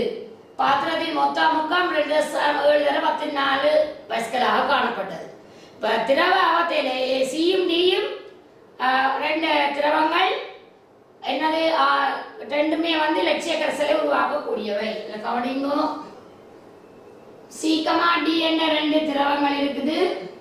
அதோட சமநிலையில் உள்ள ஆவி அவத்தையில சியால் ஏற்படுத்துகிற அமுக்கம் பிசி, டியால் ஏற்படுத்துகிற அமுக்கம் பிடி. கரைசல்ல சமநிலையில எக்ஸி, சமநிலையில திரவ நிலையில சியின் மூல் பின்னம் 0.3. ஆகவே உங்களுக்கு தெரியும் சி எக்ஸ் டி மூல் பின்னம் டி என்ற திரவத்தின் சமநிலையில திரவ நிலை மூல் பின்னம் 0.7. என்ன மூல் பின்னங்கள் கொடுத்தாக உண்டு. இப்போ எக்ஸி என்று நாங்கள் 0.3 போட்டது கவனிங்க. திரவ நிலையில சமநிலையில திரவ நிலையில எக்ஸ் சியின் மூல் பின்னம், திரவ நிலையில டி மூல் பின்னம் 0.7. அந்த நேரம் சமநிலையில இந்த ஆவியவத்தையில சி மூலக்கூறும் இருக்கும், டி மூலக்கூறும் இருக்கும். சி அளவார பகுதியக்கம் பிசி, டி அளவார பகுதியக்கம் பிடி. சமநிலையில மொத்த அமுக்கம் உங்களுக்கு தந்திருக்கு பி டோட்டல் சமன். உங்களுக்கு தந்திருக்கு 2.7 தர 14 பாஸ்கல். 2.7 14 பாஸ்கல் சமநிலையில. அப்ப சமநிலையில பகுதியமுக்கம் சி ஆலையும் வந்தது, டி ஆலையும் வந்தது சமல்ல. இது வந்து ஆவியவத்தை, இது திரவத்தை. இது திரவத்தை லிக்விட் ஃபேஸ், இது ஆவியவத்தை வேப்பர் ஃபேஸ். அப்ப இதுல வந்து மொத்த அமுக்கம் தந்திருக்கு. இனி பரிசோதனை 2ல சிடி என்பவற்றின் வெவ்வேறு அளவுகளை பயன்படுத்தி பரிசோதனை செய்யப்பட்டது. சமநிலை ஏற்பட்ட பின்னர் திரவத்தையில் சிடியின் மூல் பின்னங்கள் 0.6, 0.4 பாத்திரத்தின் மொத்த முக்கம் போட. அப்ப இது வந்து பரிசோதனை 1, இது பரிசோதனை 2. அப்ப எங்களுக்கு கேள்வி சீண்ட பகுதிய முக்கம் பிசி, நிரம்பலாவிய முக்கம் பி நோட் சி, திரவத்தையில மூல் பின்னர் எக்ஸி ஆகியவற்றுக்கிடையே உள்ள ஒரு தொடர்பை சமன்பாட்டு வடிவத்தில் தருக. உங்களுக்கு தெரியும் ரவோட்டின் விதி படிச்சிருப்பீங்கள். 2 துவித ஒரு கரைசல் இலட்சிய கரைசல், துவித கரைசல் லட்சிய கரைசல் 2 திரவங்களை கொண்ட லட்சிய கரைசல்ல சமநிலையில ஆவியில ஏற்படுத்துற அமுக்கம், 2 திரவங்களை கொண்ட சமநிலையில ஏற்படுத்துற அமுக்கம் அந்த கூறுகளின் பகுதி அமுக்கங்கள் கொடுத்தது. இது சமன். அதே நேரம் இன்னும் ரவோட்டின் விதி என்ன சொல்லுதுன்னா, ஒரு திரவத்தை எடுத்தோம்னு சொன்னா அது தூய திரவம், அதோட ஆவியோட சமநிலையில இருக்கேக்க சமநிலையில ஆவியில அந்த கூறின பௌதிய முக்கம் அதுல மூற்பின்னத்துக்கு நேர்வித சமன். அந்த கரைசல்ல உள்ள சமநிலையில் உள்ள கரைசல்ல உள்ள மூற்பின்னத்துக்கு நேர்வித சமன். அது ரவோட்டின் விதி. அப்ப ரவோட்டின் விதியின் கணித வடிவம் பி அளவார பௌதிய முக்கம் பிசி, கரைசல்ல சமநிலையில திரவ அவத்தையில அந்த மூற்பின்னம் எக்ஸி என்று அந்த பி நோட் டி அந்த சூயநிலை நிரம்பலாவிய முக்கம். உங்களுக்கு அதில் வடிவம் சொல்லியிருக்கீங்கன்னா ஆவியவத்தையில சி இந்த பௌதிய முக்கம் பிசி, அது நிரம்பலாவிய முக்கம் பி நோட் சி, அந்த திரவத்தையில அந்த மூழ்பின்னம் எக்ஸி. எக்ஸி வந்து திரவத்தையில சி என்ற திரவத்தின் மூழ்பின்னம். பிசி வந்து அந்த திரவ அவத்தையில சமநிலையில உள்ள ஆவியால சியால ஏற்படுத்துற அமுக்கம். சமநிலையில உள்ள ஆவியில சி என்ற கூறால வர பகுதி அமுக்கம். P0C அந்த தூய நிலை நிரம்பலாவிய அமுக்கம். இப்ப இந்த தொடர்பு தெரியும், ரவோட்டின் விதின்ற அந்த தொடர்பு தெரியும். அந்த விதியை கேட்டிருக்கீங்கன்னா அது ரவோட்டின் விதி. அவத்த சமநிலையில மிக முக்கியமான அந்த விதி தெரியும். ரவோட்டின் விதியும் டால்டன் பகுதி அமுக்க விதியை வச்சுதான் கணக்குகள் செய்கிறது. ரவோட்டின் விதி என்னன்னு தெரியும். டால்டன் பகுதி அமுக்க விதி நீங்க வாயுக்களில் படிச்சிருப்பீங்க. அது ரெண்டையும் வச்சுதான் கணக்குகள் செய்கிறது.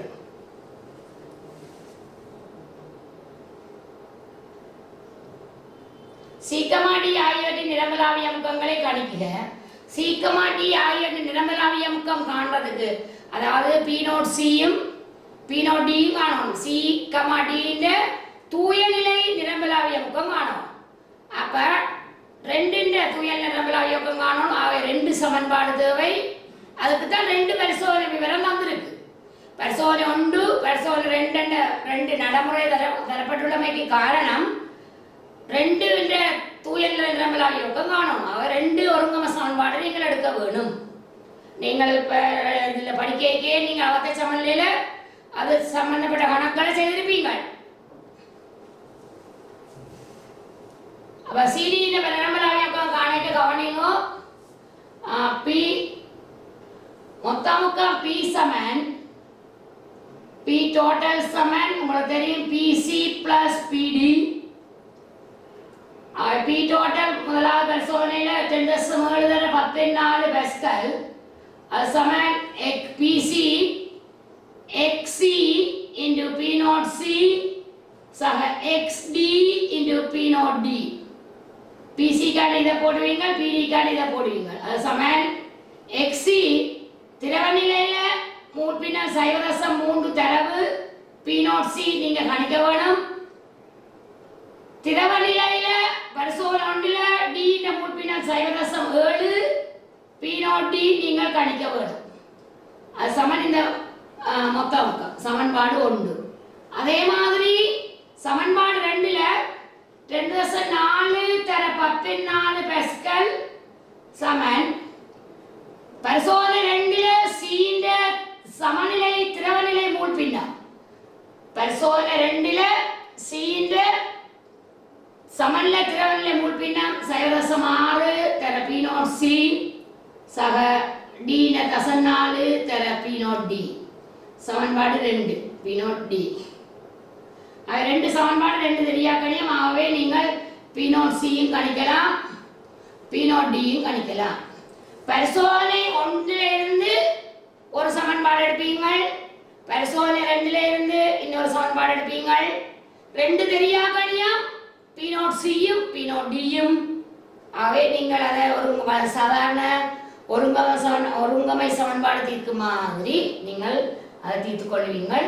ஒவ்வொன்றுக்குரிய மார்க்ஸ்கள் தரப்பட்டிருக்கு. இதுல நீங்க கவனிச்சீங்கன்னா அவ்வளவு 4/1 4/1 குறிச்சிருக்கு. அந்த 1 அந்த அளவுக்குரியது பாஸ்கலுக்குரியது. அடுத்ததுல 1 பாஸ்கலுக்குரியது. எண்பெருமானத்துக்கு 4 மார்க்ஸ், பிரதியிடுறதுக்கு அளவுக்கு 1 மார்க்ஸ். அப்ப நீங்கள் எந்த ஒரு நியூமரிக்கல் வேல்யூவை நீங்க பிரதியிடுறீங்கன்னாலும் பக்கத்துல அளவையும் போடுங்க. இந்த இடத்துல கெமிஸ்ட்ரியில நீங்கள் ஒரு எண்பெருமானம் போட்டு ஒரு சமன்பாட்டுக்கு பிரதியிட போறீங்கண்டா எண்பெருமானத்தையும் போட்டு பக்கத்துல அலகும் போடுங்க. அலகு போடாட்டி உங்களுக்கு புள்ளிகள் அப்படியே குறைஞ்சு வரும். நல்ல எல்லாரும் நல்ல ஸ்கோர் பண்ற ஆக்கள் இருக்குன்னு தானே 75க்கு மேல 85 90 95 எடுக்கிற மார்க்ஸ்கள் வரைக்கவே இந்த அலகுகள் எல்லாம் தெளிவா போட்டுருவேன். நல்ல நீட்டா இருக்கும். அப்ப வேல் அதுல நல்ல மார்க்ஸ் போடுறதுக்கு காரணம் அந்த படிவாள ஸ்கீமுக்கு ஏற்றபடி எழுதுவேன். நீங்கள் ஸ்கீமுக்கு ஏற்றபடி எழுத பழகிக்கொள்ளணும். அந்த அலகுகளை நீங்கள் போடணும். அலகுகளுக்கு தான் மார்க்ஸ். கெமிஸ்ட்ரியில அலகுகளுக்கு மார்க்ஸ். மற்ற பகுதிகளில் திரும்ப மாத்திரமா வாயுவா நீர்க்கரசலா அந்த பௌதிக நிலைகளிலும் அங்க புள்ளிகளை தீர்மானிக்கும். அந்த பரிசோதனை 1ல அடுத்தது ஆவியவத்தை B1 முதலாவது பரிசோதனையில் ஆவியவத்தை B1ல் சீக்கமாடி ஆவியத்தின் மூழ்பின்னங்களை கணிக்க. உங்களுக்கு தெரியும், உங்களுக்கு சொல்லித்தாரன் PC ஆவியவத்தையில C ன்ற பௌதிக முக்கம் into ஆவியவத்தையில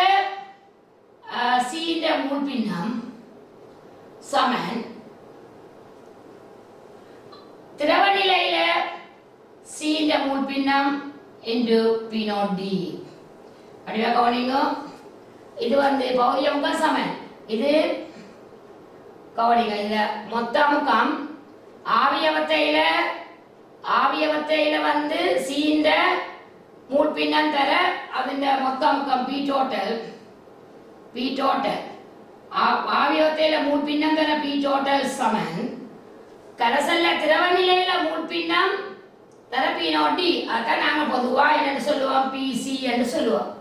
பிசி சமன் திரவ நிலையில சமநிலையில சி இந்த மூல் பின்னம் தர பி நாட் சி அது சமன் ஆவியவத்தையில மொத்த அமுக்கம் தர ஆவியவத்தையில சி இந்த மூல் பின்னம். இது வந்து ஆவியவத்தையில சி இந்த மூல் பின்னம், இது மொத்த அமுக்கம். அது சமன் திரவத்தையில சி இந்த மூல் பின்னம் சமநிலை மூல் பின்னம் தர தூயல்ல நிரம்பல் ஆவிய முக்கம்.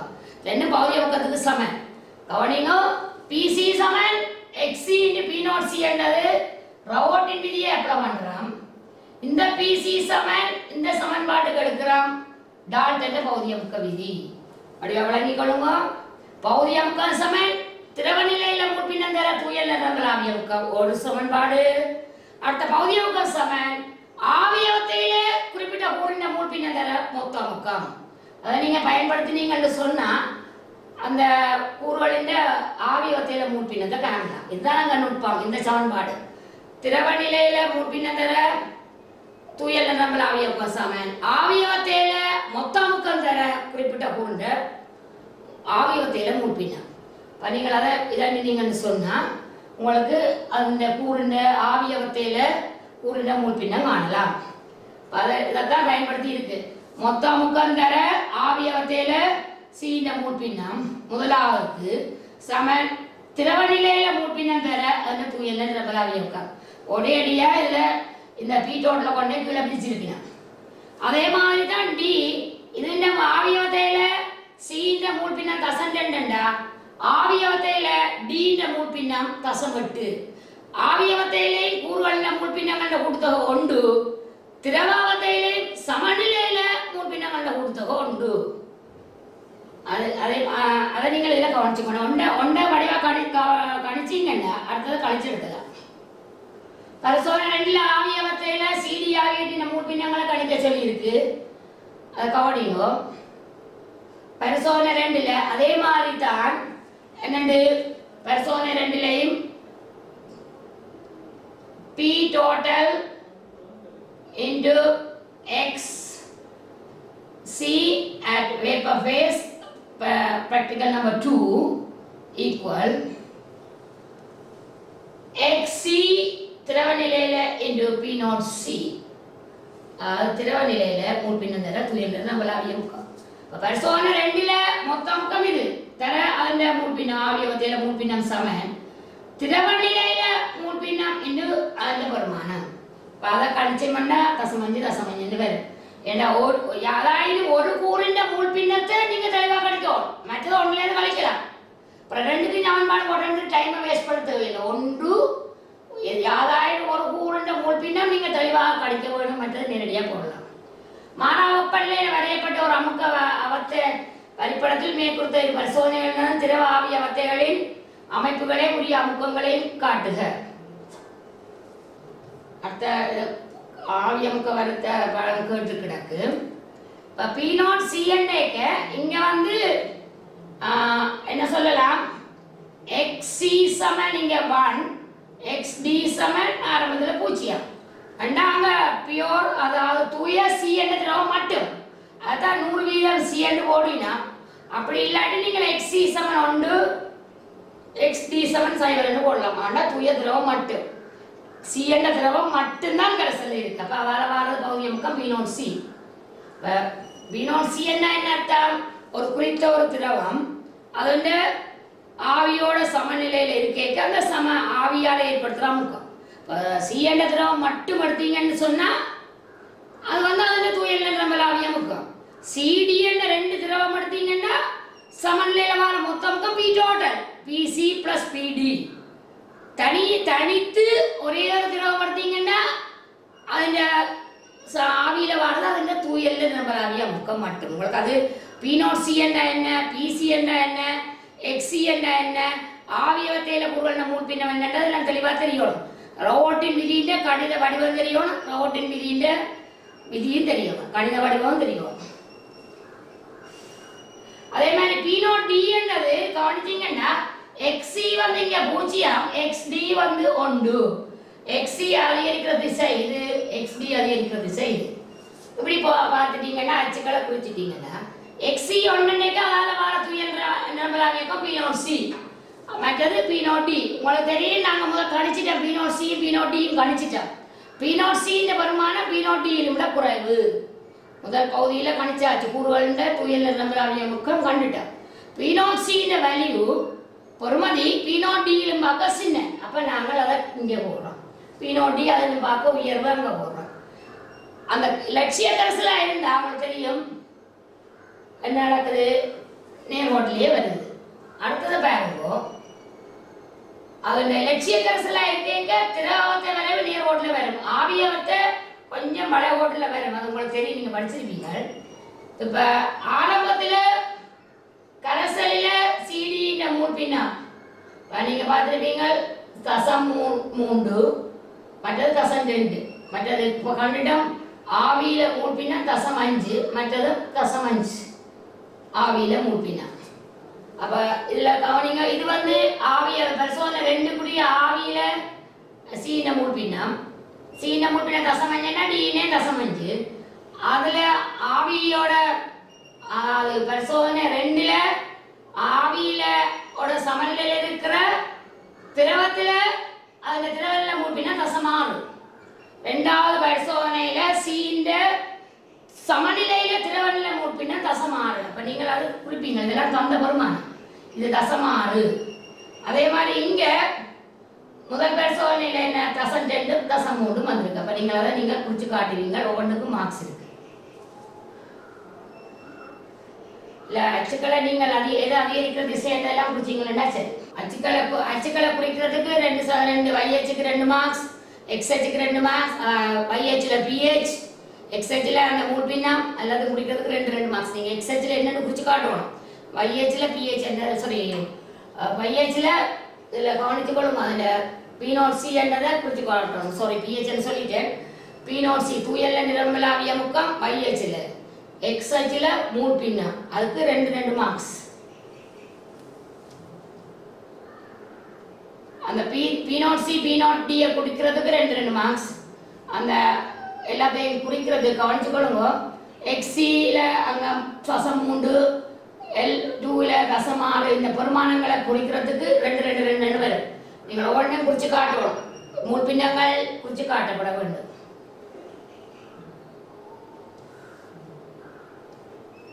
ஆறாவது கேள்வியை பாருங்க. ஆறாவது கேள்வி வந்து பங்கிட்டு குணத்தோட சம்பந்தப்பட்டது. பங்கிட்டு குணம் உங்களுக்கு என்னன்னு தெரியும், நான் கணக்கு போக முதல் நிறைய சொல்றேன். முற்றிலும் கலக்கும் தகவற்ற 2 திரவங்கள் AB என்ற 2 திரவங்கள், முற்றிலும் கலக்கும் தகவற்ற திரவங்கள். X வந்து ஒரு பொதுவான கரையம் என்று எடுப்போம். X வந்து ஒரு பொதுவான கரையம், Aலையும் கரையக்கூடியது, Bலையும் கரையக்கூடியது. நேர்னசிவின் பங்கீட்டு விதி என்ன சொல்லுதுன்னா கவனிங்கோ. AB என்ற 2 திரவங்கள், A என்ற ஒரு திரவம், B என்ற திரவம், X வந்து ஒரு பொதுவான கரையம். X நாங்கள் A என்ற திரவத்துக்கு அல்ல B என்ற திரவத்துக்கு தான் முழு X-ஐயும் எடுப்போம். சரி, அப்புறம் மத்திய திரவத்தை சேர்த்து குலுக்கி போட்டு சமநிலை அடைய விட X வந்து Aலையும் கரையக்கூடியது, Bலையும் கரையக்கூடியது. ஆனால் ஒரே அளவு கரையும் வேண்டி இல்லை, 2லையும் கரையுமான ஒரு அளவு தான் கரையும். நேர்னசிவின் பங்கீட்டு விதி என்ன சொல்லுதுன்னா, அதில் பரம்பரை குணம் வந்து X-ன் சரிவு A படைக்கும், X-ன் சரிவு B படைக்கும் உள்ள விகிதம் வந்து ஒரு மாறிலி என்று சொல்லுது. கட்டாயம் ஏற்பட தான் மேலே போடணும் இல்லை, அதை சொல்லுற ஆர்டர் படி நீங்கள் போடணும். ஏலேருந்து பிக்கான பங்கிட்டு குணகம் பண்ணைக்கு எப்படி எழுதுவீங்க?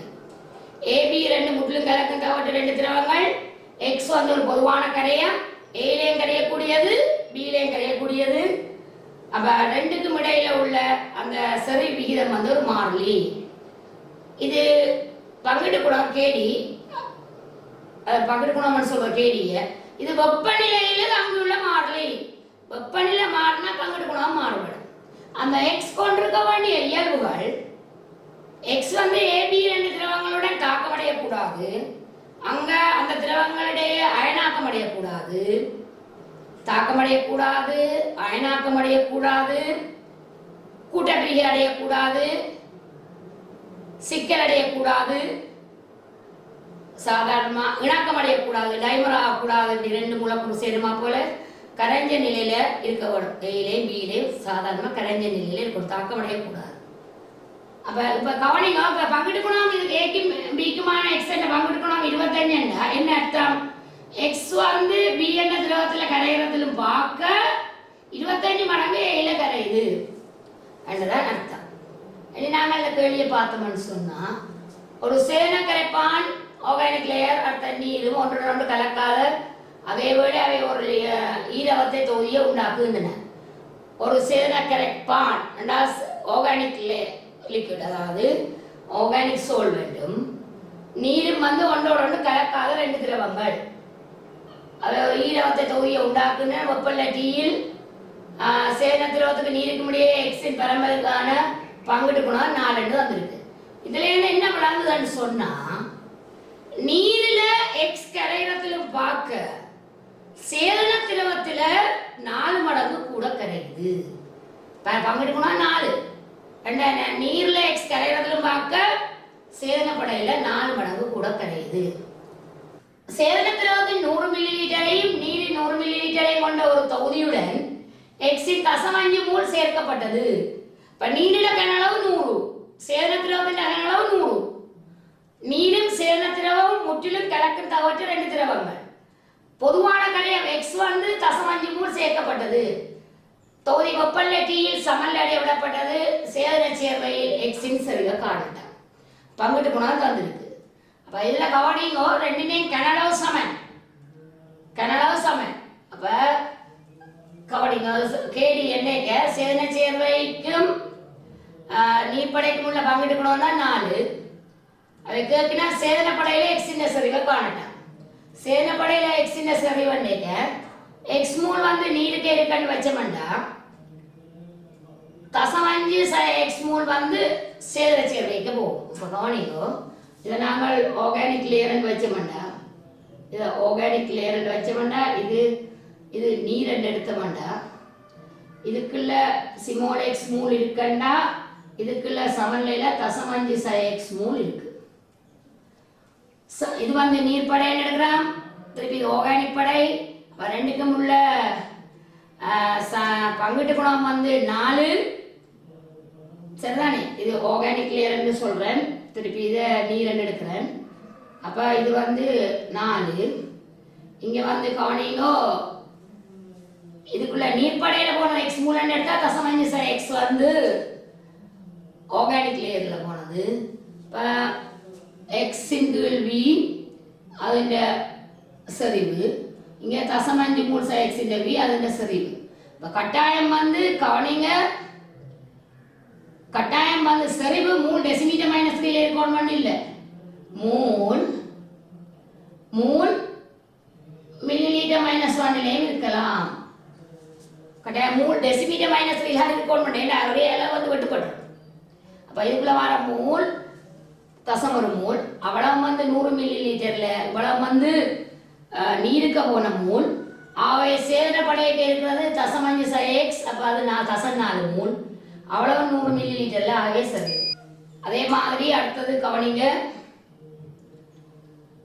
நீரில் எக்ஸின் சரிவை காண சொல்லி இருக்கு.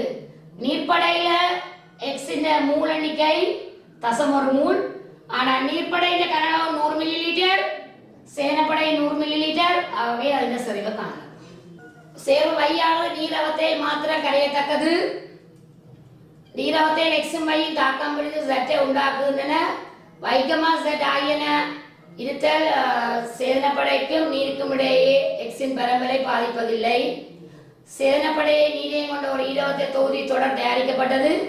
அதன் பின்னர் எக்ஸின் பல்வேறு அளவுகள் இந்த ஈரவத்தை தொகுதிகளில் பரம்பலடைய செய்யப்பட்டு தொகுதிகள் சமநிலையடைய விடப்பட்டன.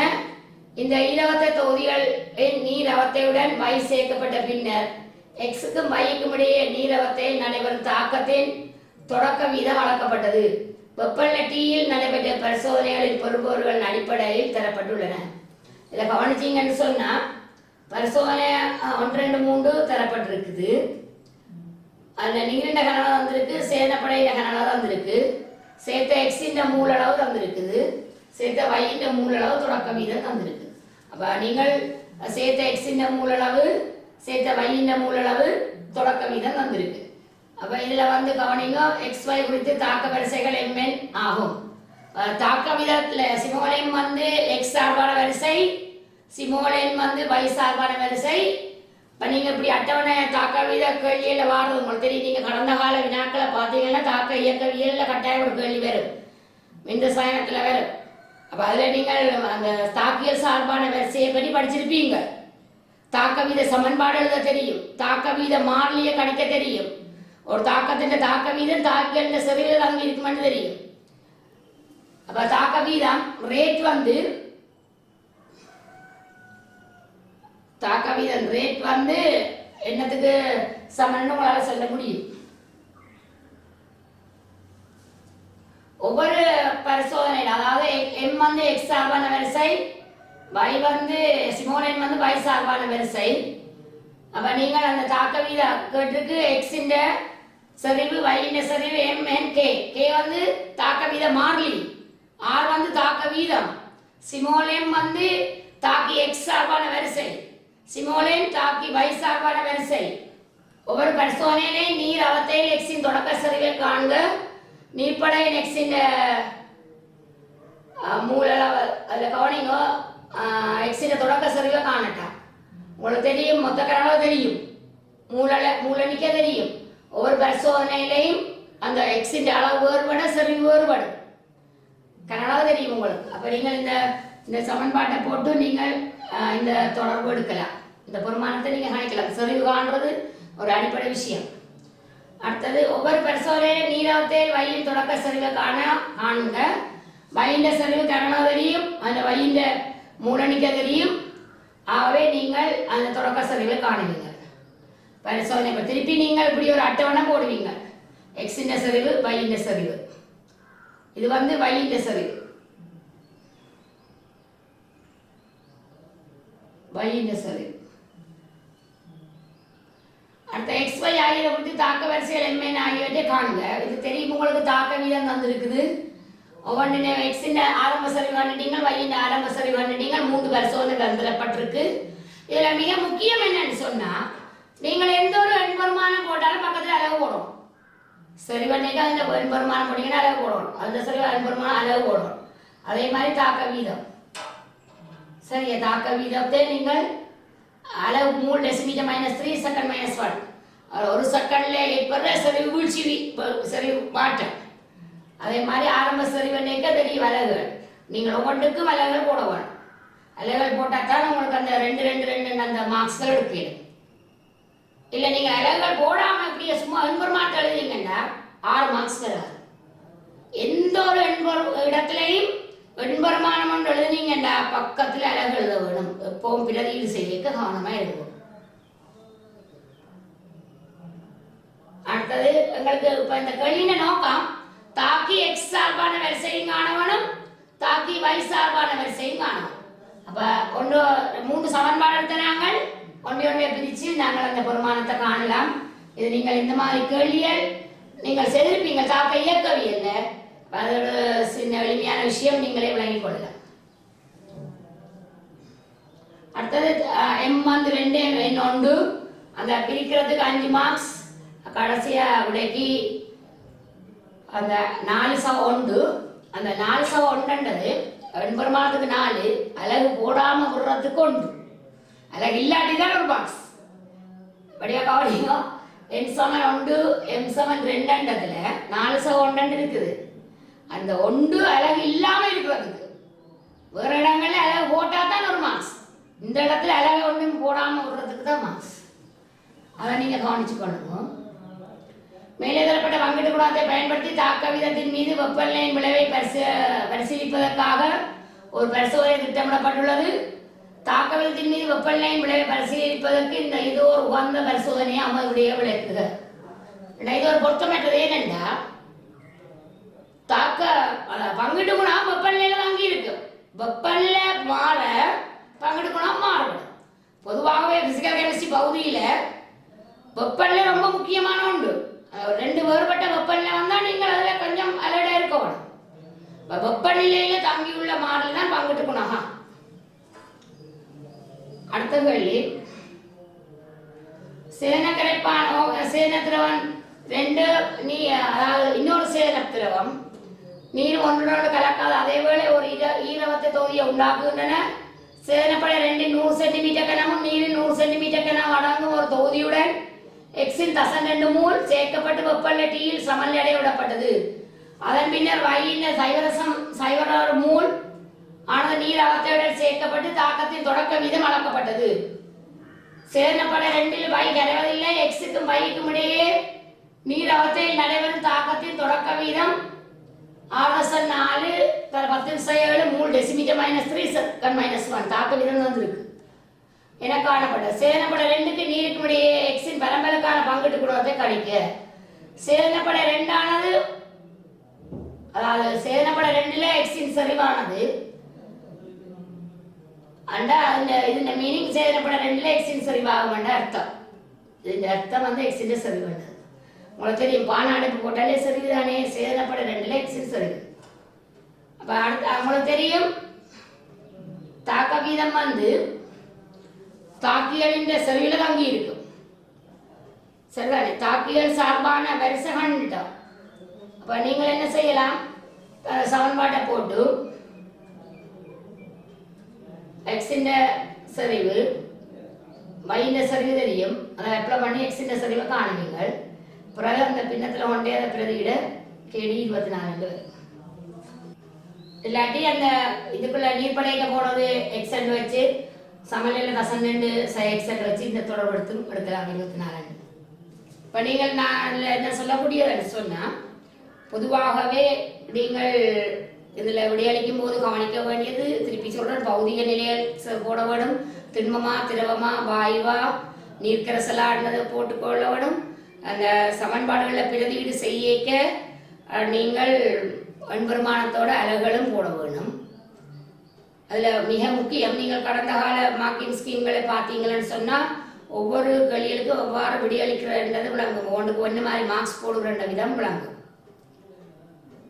ஆகவே இந்த கொரோனா பீரியடால் உங்களை இழந்த கல்வியை நீங்கள் உங்களோட சுய முயற்சியில், சொந்தமான முயற்சியில் நிறைய பயிற்சிகள் செய்து உங்களோட காப்போத உயர்தர பரீட்சையில் சிறந்த பெறுபேறு பெற்று பல்கலைக்கழகம் சென்று நல்ல நிலையில் வர மனதார உங்களை வாழ்த்துகின்றேன். நன்றி, வணக்கம்.